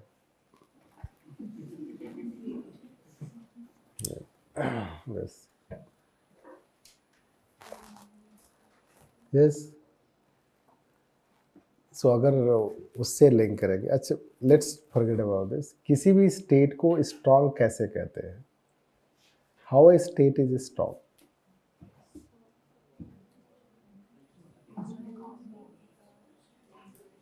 इकोनॉमी. किसी भी स्टेट को, कोई ज़रूरी नहीं है इंडिया, किसी भी स्टेट को हम उसको स्ट्रांग क्यों बोलते हैं? It is a strong country, powerful country.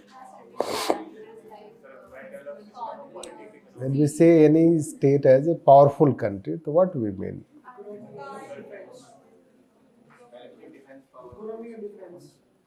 Economy and defense. Well-developed system of politics, economy, defense, Natural resources and that. तो झारखंड में भी है.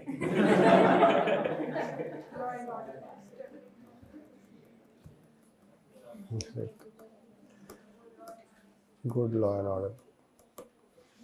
How many countries it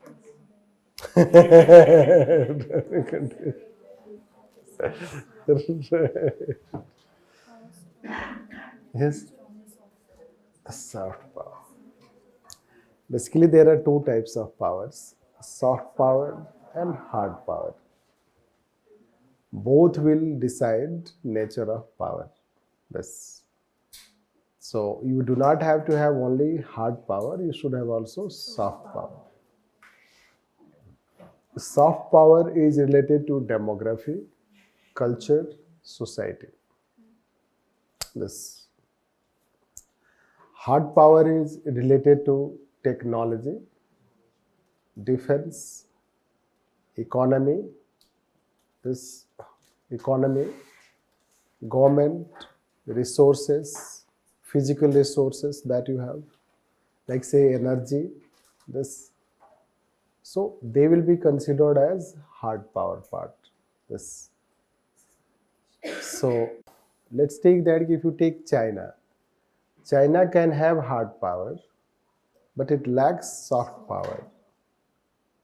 Western countries powerful इसलिए है कि they have both hard power as well as soft power. This. Same thing Arabian countries, they can have good means ki economy, let's say they can have economy, resource, government, authoritarian or whatever the regime they have, but they lack soft power. This. So that's why Western countries will have edge over most of the country or rest of the countries. India is in middle of both, soft power as well as hard power. That's why it is unique. Because in developing countries, it stands out in terms of soft power. And also militarily, you can say that, defense, you can say that, yes, it is growing. This you can say. So, since its technology is still dependent, we are technologically dependent, like you may have heard in Ukraine-Russia war, the 70-80% of our defense hardwares, let's say that they come from Russia. That's why we cannot oppose that.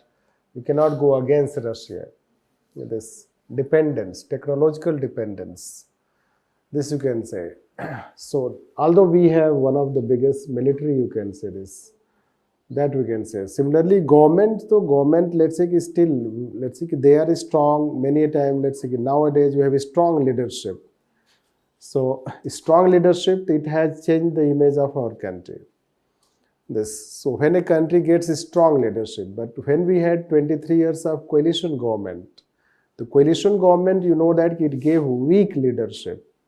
So the polity, you can say that, the nature of polity. Economy is not still in that position that we can, let's say that, create troubles in others countries' economy. So means our economy is not in a position to have a counter initiative to Belt and Road Initiative. You know that? तो जिसके पास पैसा होगा उसके पास road initiative होगा ना. हमारे पास इतना पैसा नहीं है कि हम चाइना जैसा belt and road initiative we can bring, but we do have soft powers. Although economically we are also promoting, let's say, Afro-Asian growth corridor. This, so that way we can say. So power, let's say that if you take Pakistan, the Pakistan can be, it can have nuclear weapon, but it lacks all other things, let's say that. Even if it has a nuclear weapon, but it may not, it does not have, let's say, its polity is strong, soft power it does not have. This economy is almost bankrupt, you can say. Even if militarily you have one edge, let's say you have a nuclear weapon, but still you are very poor country or not a powerful country. Now we will link, this is called comprehensive national power. This idea was given during 90s, etc. You know, it is recognized term, which is how in ethics paper once it has been asked. Comprehensive national power. And they have used the three terms in that context, you have to write that answer. Now Kautilya is talking that aspect. So individually you can see it is a principle, but combining Saptanga principles, so it is indicating towards, the Saptanga is indicating towards comprehensive national power.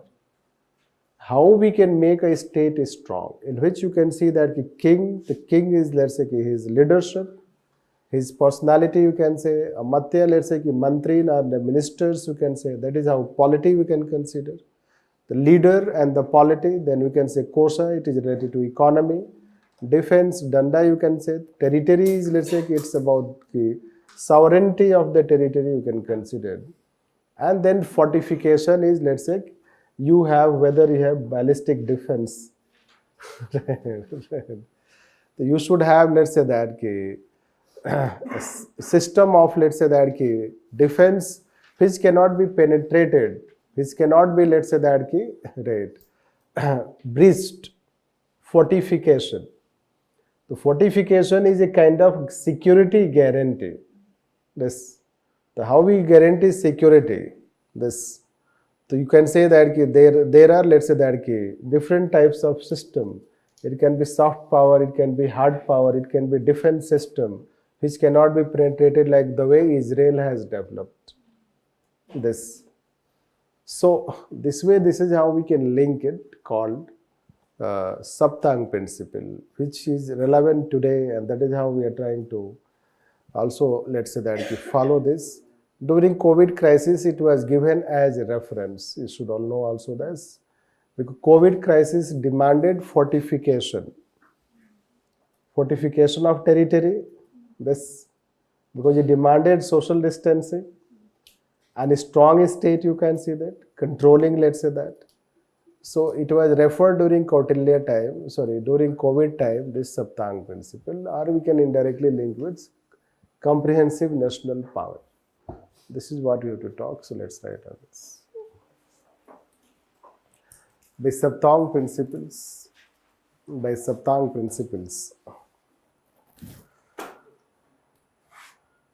Saptanga principle, Kautilya.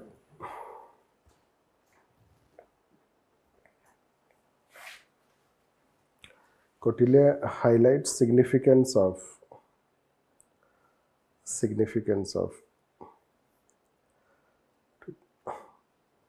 a powerful state. Significance of a powerful state, which is essential for security of the state, and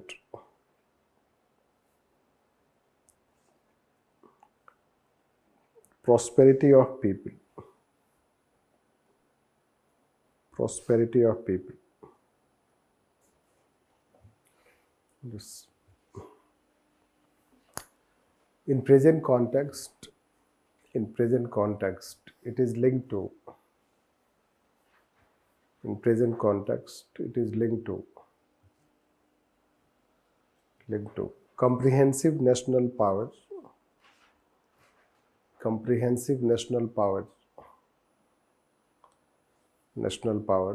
which is considered as a combination of hard and soft power. Hard and soft power.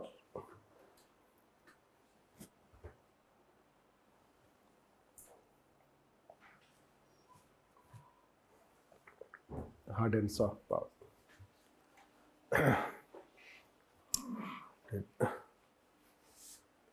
For instance, technology, defense, polity, economy, energy constitute hard side of power and demography, society, culture,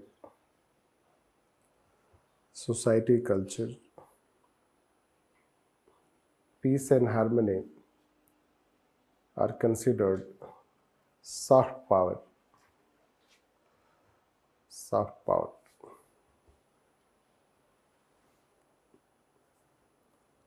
This. So this way we can link further, and write on this. Let's write next. Mandala theory.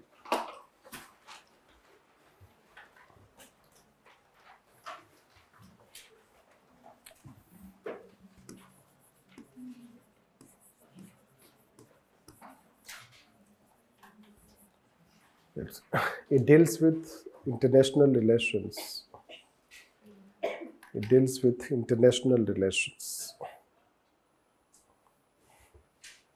International relations. That is, in Arthashastra, international relation constitutes a major component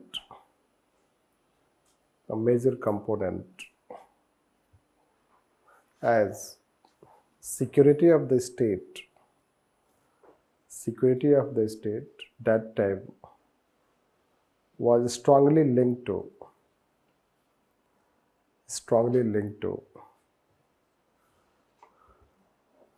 foreign policy and neighboring countries.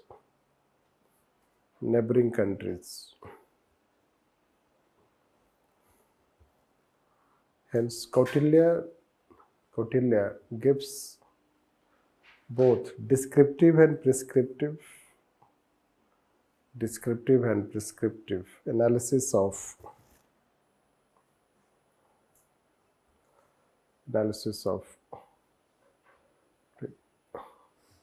how a state should conduct its foreign relation.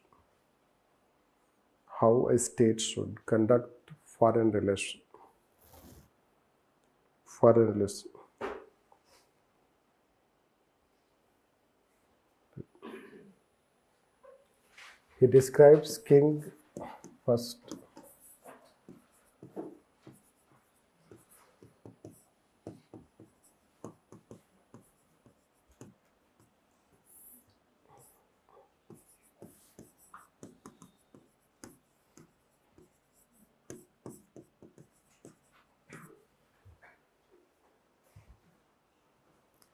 Visi Gishu,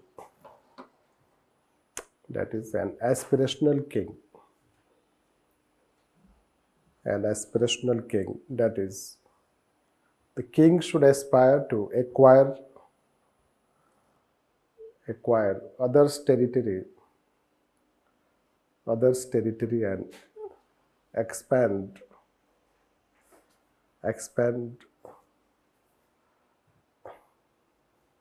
its own territory.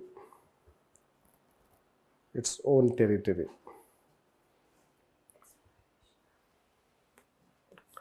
Second, he describes 4 types of countries.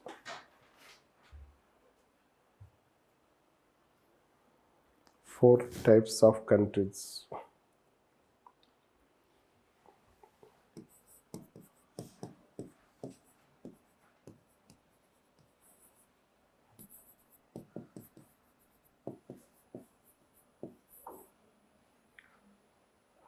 Four types of countries.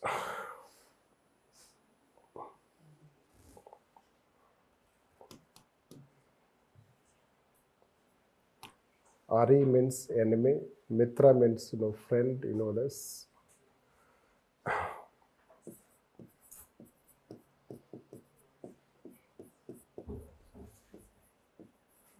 Udasin, neutral.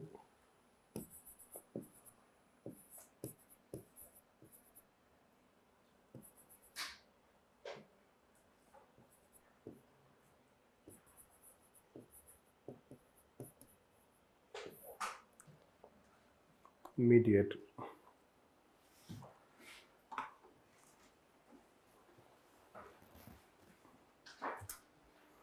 Yes. Next. Third principle. He describes relationship between neighboring countries. Neighboring countries.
A country's neighbor is enemy. This is how it says. A country's neighbor is enemy. Enemy's enemy is friend. Yes.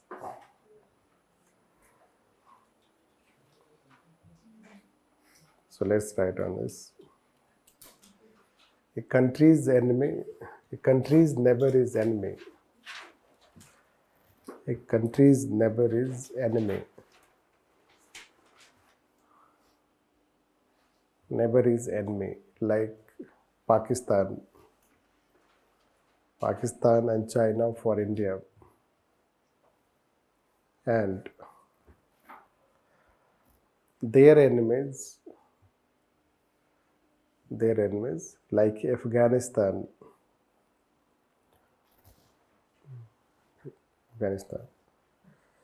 is friend. is friend. This.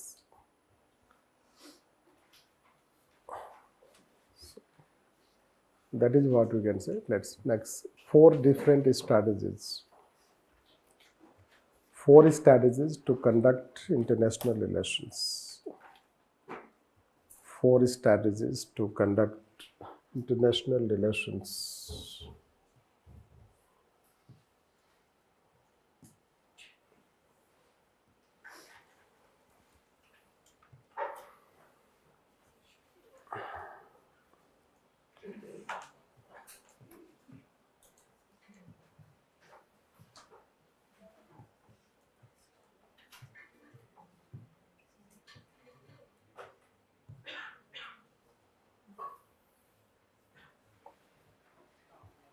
साम दान दंड भेद.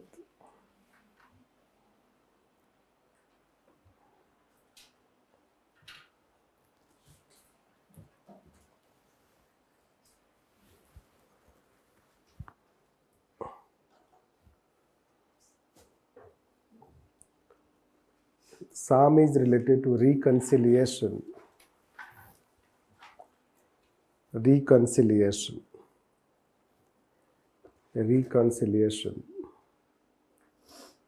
That is trying to solve problems. Trying to solve problems through compromise.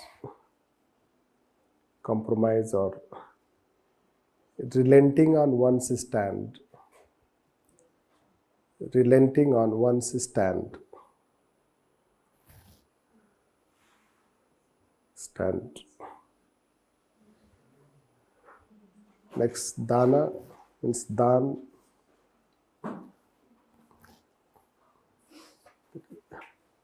Gift, rewarding. Gift, rewarding for good behavior. For good behavior. Next, danda.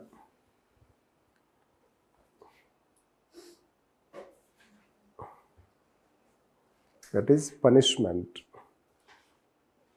Punishment. If the first 2 strategies do not work, if the first 2 strategies do not work, like surgical strike,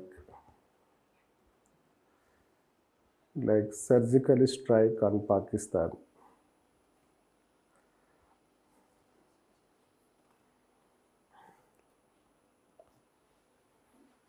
Bheda. Bheda, bhed. That's most severe punishment. Most severe punishment. Punishment. Which can be going for war. Which can be going for war. It is going forward. Basically, they are in order. They should know that. Sam, Dan, Dand, Bhed, they are in order basically we use. And in that order, let's say that ki Bhed is here, let's say ki taking, let's say that ki also trying to know the other side, isn't it? This trying to have a watch over you can consider, but that Bhed is not here. Bhed is also differentiation, but here it is not like say differentiation. Bhed is linked to something, let's say we have bow and arrow, you know that. The arrow is piercing through human body. This bow and arrow pierces through human body. Na? Usko bhedna bolte hai. This. So when, let's say that ki this arrow is piercing through human body, he will be killed. So that way, Bhed is considered as severe punishment, or most severe punishment, or we can link with even war. This when he talks about. So these are some aspects of what he was talking about international relations, which can be used also for other purposes. Like these 4 strategies are also used in personal administration. This you should also know. These four things can also be used in personal administration. What? Let's say that. So reconciliation, let's say the reconciliation when there is any misconduct. So then there can be opportunity given to civil servant to improve himself and herself. This you can say. Good behavior is rewarded. Then warning is given. You know that there can be withholding of increment, withholding of promotion. Warning can be given, and if the conduct does not change, so termination from service. So it can be applied in that sense also. Yes, that's right.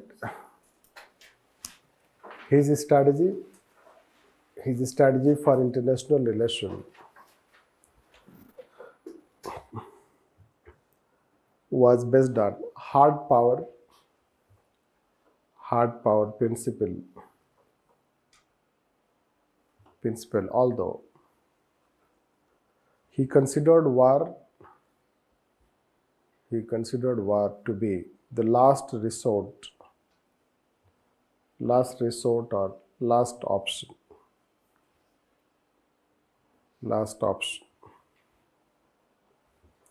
You should know that in public administration paper 2, a question was asked related to international relation and Kautilya.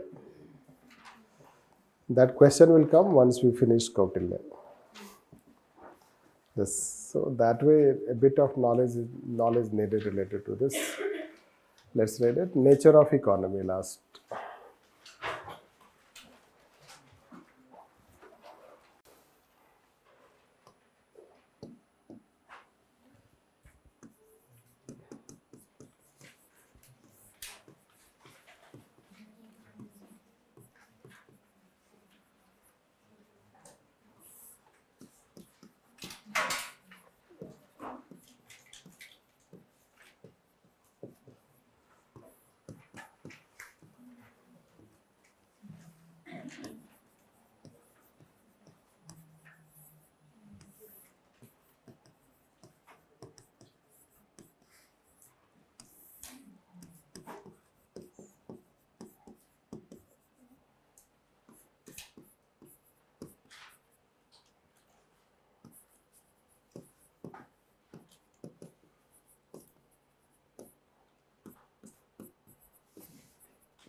That's it. Although economy was dominated by largely state, but private capital was also allowed. Private capital was also allowed.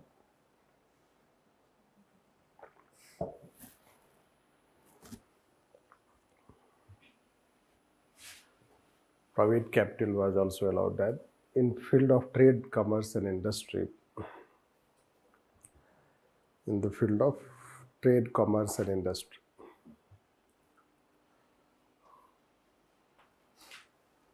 There was also a good taxation system.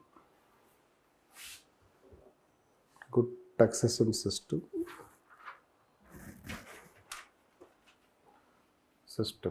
in which agriculture produce was taxed. Agriculture produce was taxed 1/6, and industry was taxed by 1/10.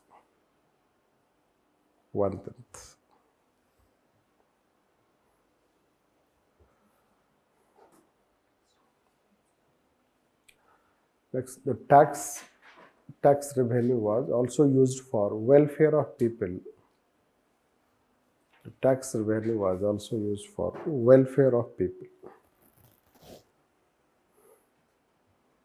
welfare of people. This. So that is what we can consider. Next is Dand Niti. That's codification of law. Last, Dand Niti or codification of law.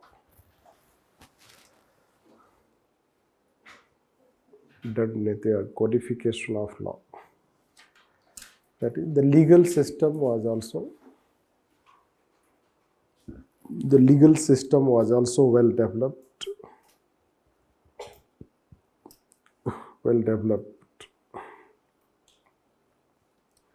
In terms of first, codification of law for different nature of crimes. Codification of law for different nature of crimes. Different nature of crimes. Next, legal enforcement. Legal enforcement of law.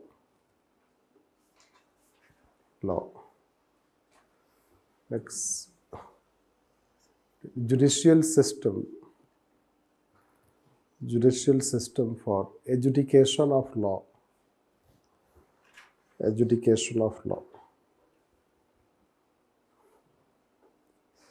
Next, punishment was given in proportion to crimes committed. Punishment was given in proportion to crimes committed.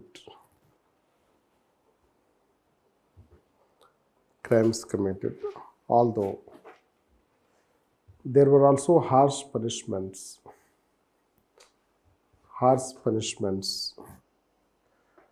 Like in case of any such theft,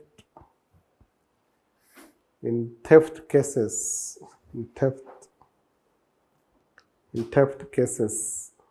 hand was amputated. Hand was amputated.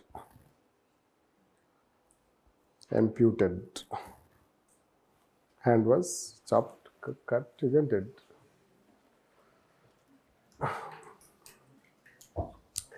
Just an example. This is the content, आपको इसी से काम चलाना है. Right? इससे ज़्यादा आप नहीं जान पाओगे. जान भी पाओगे तो आप रिटेन नहीं कर पाओगे. याद नहीं होगा. Right? तो कुछ भी आए पहले बैकग्राउंड लिख दो. Isn't it? कौटिल्य साहब ये थे, ऐसे थे. आपको पता नहीं है, उन्होंने डिस्क्रिप्टिव भी फॉलो किया, प्रिस्क्रिप्टिव भी फॉलो किया. Isn't it? तो कॉमन चीज़ें रहेगा. Isn't it? बाद में जब क्वेश्चन याद आता है तो लिखो, नहीं तो छोड़ दो. Right. This. So, whether Kautilya has relevance by this language? Do you think he has relevance?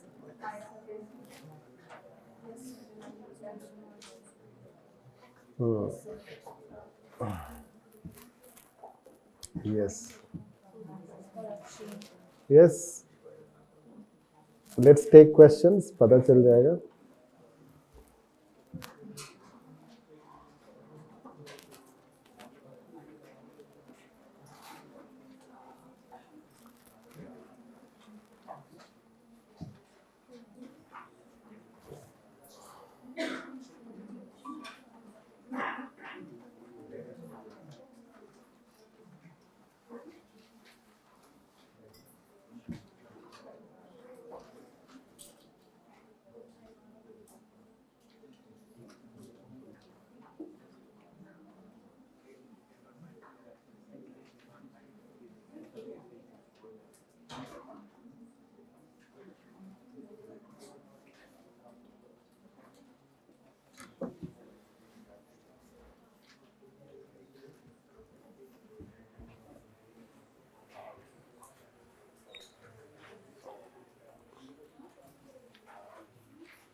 So,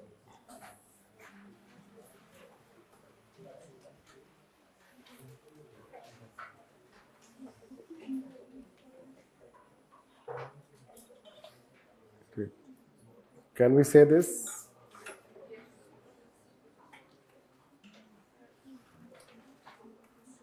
Question is saying central concern, and then it asks critically examine. First we will explain the statement and then we will discuss and say that it was not entirely concerned about what. See, central concern is more about overall governance of a state rather than just focusing on one aspect called civil services. That we will write. It is a statecraft, it is a science of governance, which concern is how a state can be efficiently governed rather than only how civil services can be efficiently run. This is how we have told in beginning. Yes. So you will say that although it gives emphasis on ethics in administration, it is known for moral aspect in administration. It has such characteristics, etc., but still you have to counter that that was not the central concern. Otherwise, it will be considered more as Arthashastra only for civil services. It will be a narrow characterization of Arthashastra. Rather, Arthashastra is an interdisciplinary contribution, interdisciplinary perspective it has. That is what we have to counter it. By the way, let's write next. Next answer, next question. Isn't it? Can you answer this?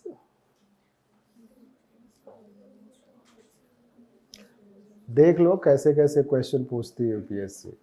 जब कुछ समझ में नहीं आता है तो 4-5 लोगों को एक ही साथ पूछ दो. राइट. और बच्चों के आंसर से सीखेंगे कि इसका आंसर क्या होगा.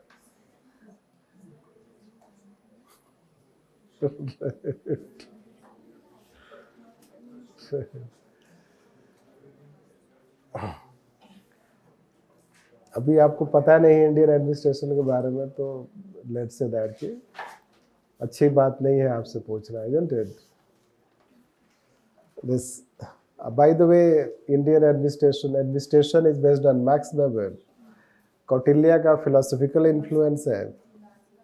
This, and Gandhi is about Gram Swaraj. DPSP is Gram Swaraj, rhetorics. This is how. So that way you have to link with this. So that we can consider.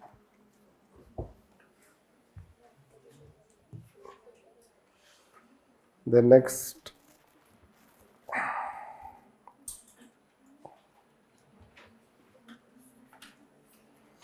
This is the question. In contemporary times, Kautilya Arthashastra is relevant more in the field of international relations than economic affairs.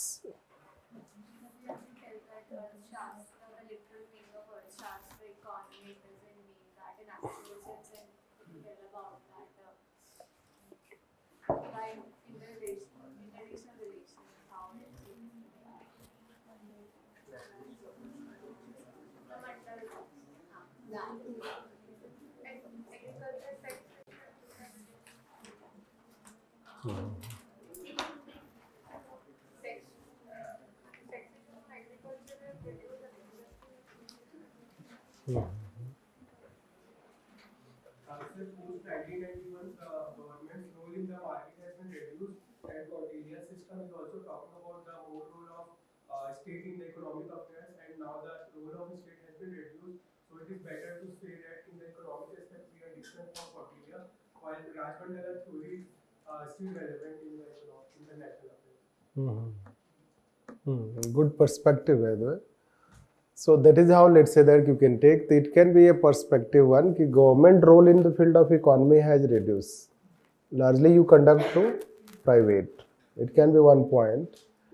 Second point is, in globalized environment, international relation has become more important. Many a time it's nature of your foreign relation that also decides your economy. Let's say foreign investment, the relationship, you can say that. In international relation also there is more dominance of economy rather than dominance of polity. This, so that we can have how international relation has become important. Third factor is that how international relation is more, it has become more like hard power. Right. If you are a powerful country, so then your security is somehow protected. If you are not a powerful country, so your security is not protected, let's say. So how to protect the national interest in this globalized environment? So that can be, let's say, Ukraine cannot protect itself from Russia, you can see this. Our geopolitical scenario a bit you can write if you know international relations. Okay, how geopolitical scenario has changed, and let's say you can find those all established relations are no longer the relations. This. So that aspect can be, let's say, brought, or security challenges, you can say that the security challenges have increased. That you can say there is greater interdependence. Fourth factor is that next factor will be how even international relations or globalized environment influence administration in a country. This. So international relation also influence, let's say, relation in inside the country. That's the nature of outside the environment that we have. This. So that way we'll try. Let's say anything happens in, let's say, at a global level, that can have influence inside country also. This many a time protest you can consider. So protest related to things, or let's say when United Nations decide anything, especially related to Tamil Nadu and let's say West Bengal in past, you can see this. So a bit of that international relation you have to link with internal aspect of administration. Overall, let's say you have to talk international relation in the context of public administration. That even if it is, let's say, international relation is more part of polity, but it has linked with administration and governance of the state. This. And that way you have to answer this question. It was one, let's say, unique question. First time they asked related to this. The next, answer this. How did the welfare functioning as a welfare state, also collecting the taxes but also not exploiting the people? State is neither a police state nor a tax gathering state. We can also put the social responsibilities of the scheme that Kautilya has showed. Sir, providing opportunity for free for trade and private property should counteract from the police state, and welfare state contradicts the tax gathering. Basically, question demands a bit of comparative approach. The British and Mughal you can compare. You can tell that even if it was a monarchical state, it can be considered despotic, but it cannot be considered as a police state the way British administration can be termed as a police state. A police state is one which has high extreme level of centralization and it is exploitative in nature, or it has a negative characteristics. The British administration is also known as police state, but modern administration cannot be considered as a police state, even if it was despotic and led by a monarchical system, because it has other such characteristics, and those characteristics you can write in Palana, you can write, like say Rakshana you can write, Yogshema you can write, and about king and other aspects, welfare can be written. Same thing, let's say you can write related to tax gathering. Largely in Mughal administration and British administration, you will find that the system was more exploitative, and that system exploitative nature was related to, let's say, peasantry class. Largely the tax revenue came from the peasantry class. But if you see the nature of economy of modern administration, so that time even industries also it was given emphasis, and tax on industries were also imposed. Means peasantry class was not the main source of revenue, or it was not the only source of revenue. This. And that way we can say that the state was not trying to just merely become gathering state. Rather its focus was more on welfare of people, welfare economy. So we can compare with a more welfare economy rather than exploitative economy. So that is what we have to write. And the last question, in which all the three they have asked. Protection, welfare and prosperity of the state. Yes.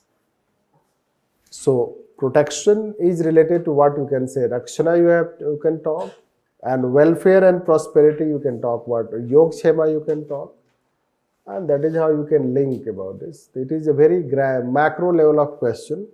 asking that the three, let's say, concerned ruler in the context of this Kautilya emphasis on governing accountability and justice in contemporary India. Now, how it is linked to contemporary India, which we have not yet done it, isn't it? So now we'll talk relevance. So let's write this. Relevance of Kautilya.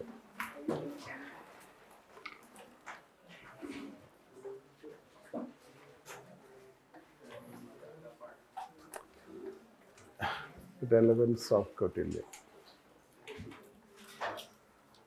Even if Kautilya Arthashastra was written in ancient time,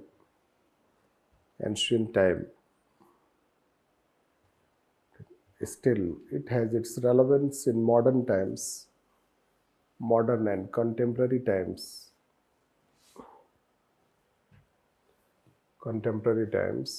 due to its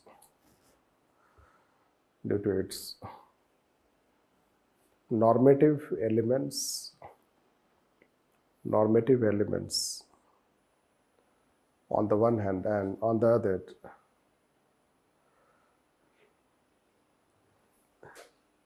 similarity between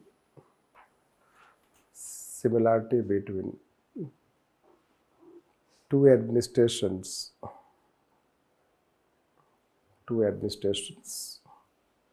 ancient and present, in some practices.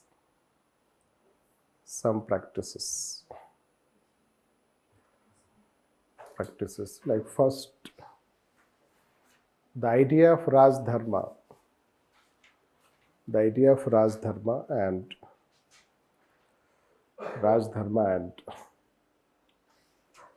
duty of the king.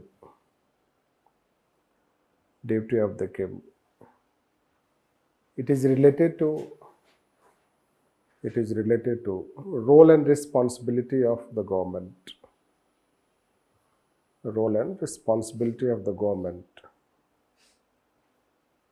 In which often Raj Dharma is referred.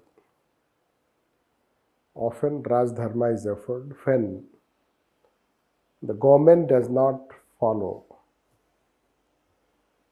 when government does not act in neutral and responsive manner.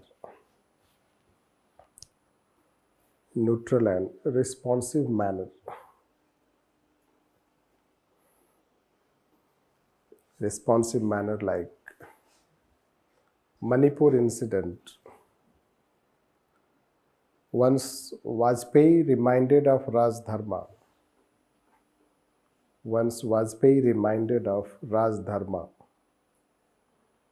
To present Prime Minister as Chief Minister.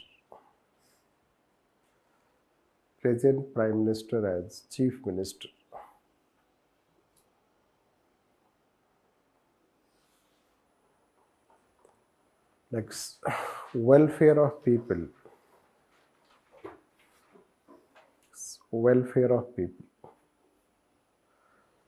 DPSP envisages for welfare state.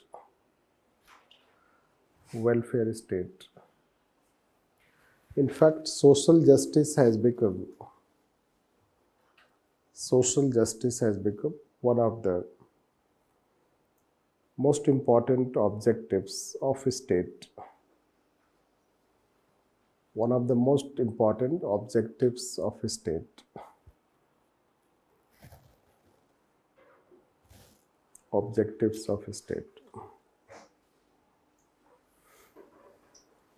Next, ethics in administration.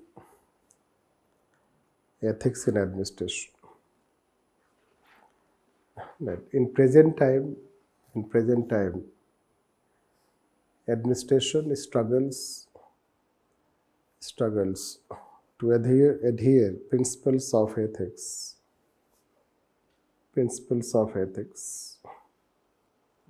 And corruption has become an important challenge.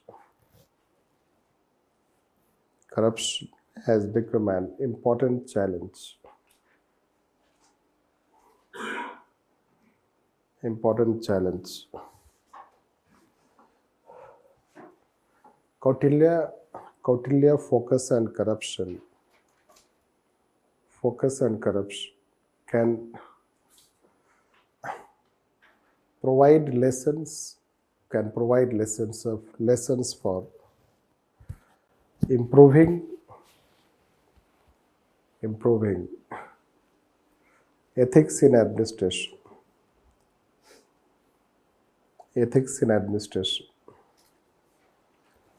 Next, Saptanga principle linked to comprehensive national power.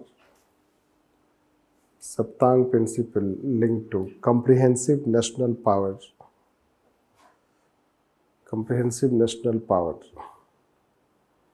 Next, present day foreign policy.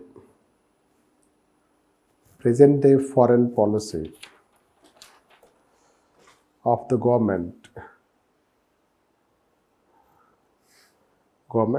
tries to balance between hard power and soft power.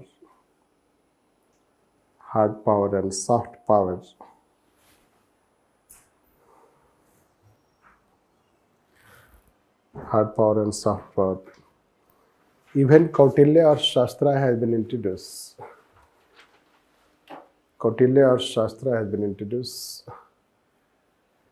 In Indian military teachings by the present government.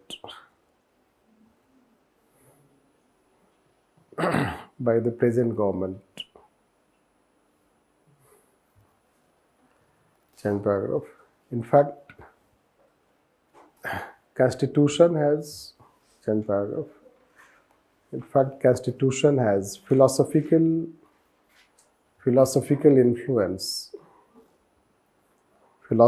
influence.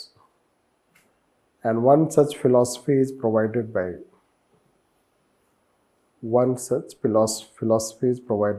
Kautilya Arthashastra.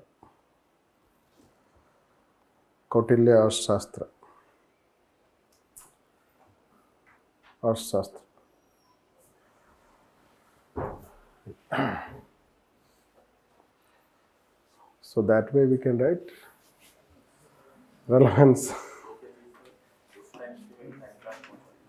Yes. Yes, it can be considered. Right.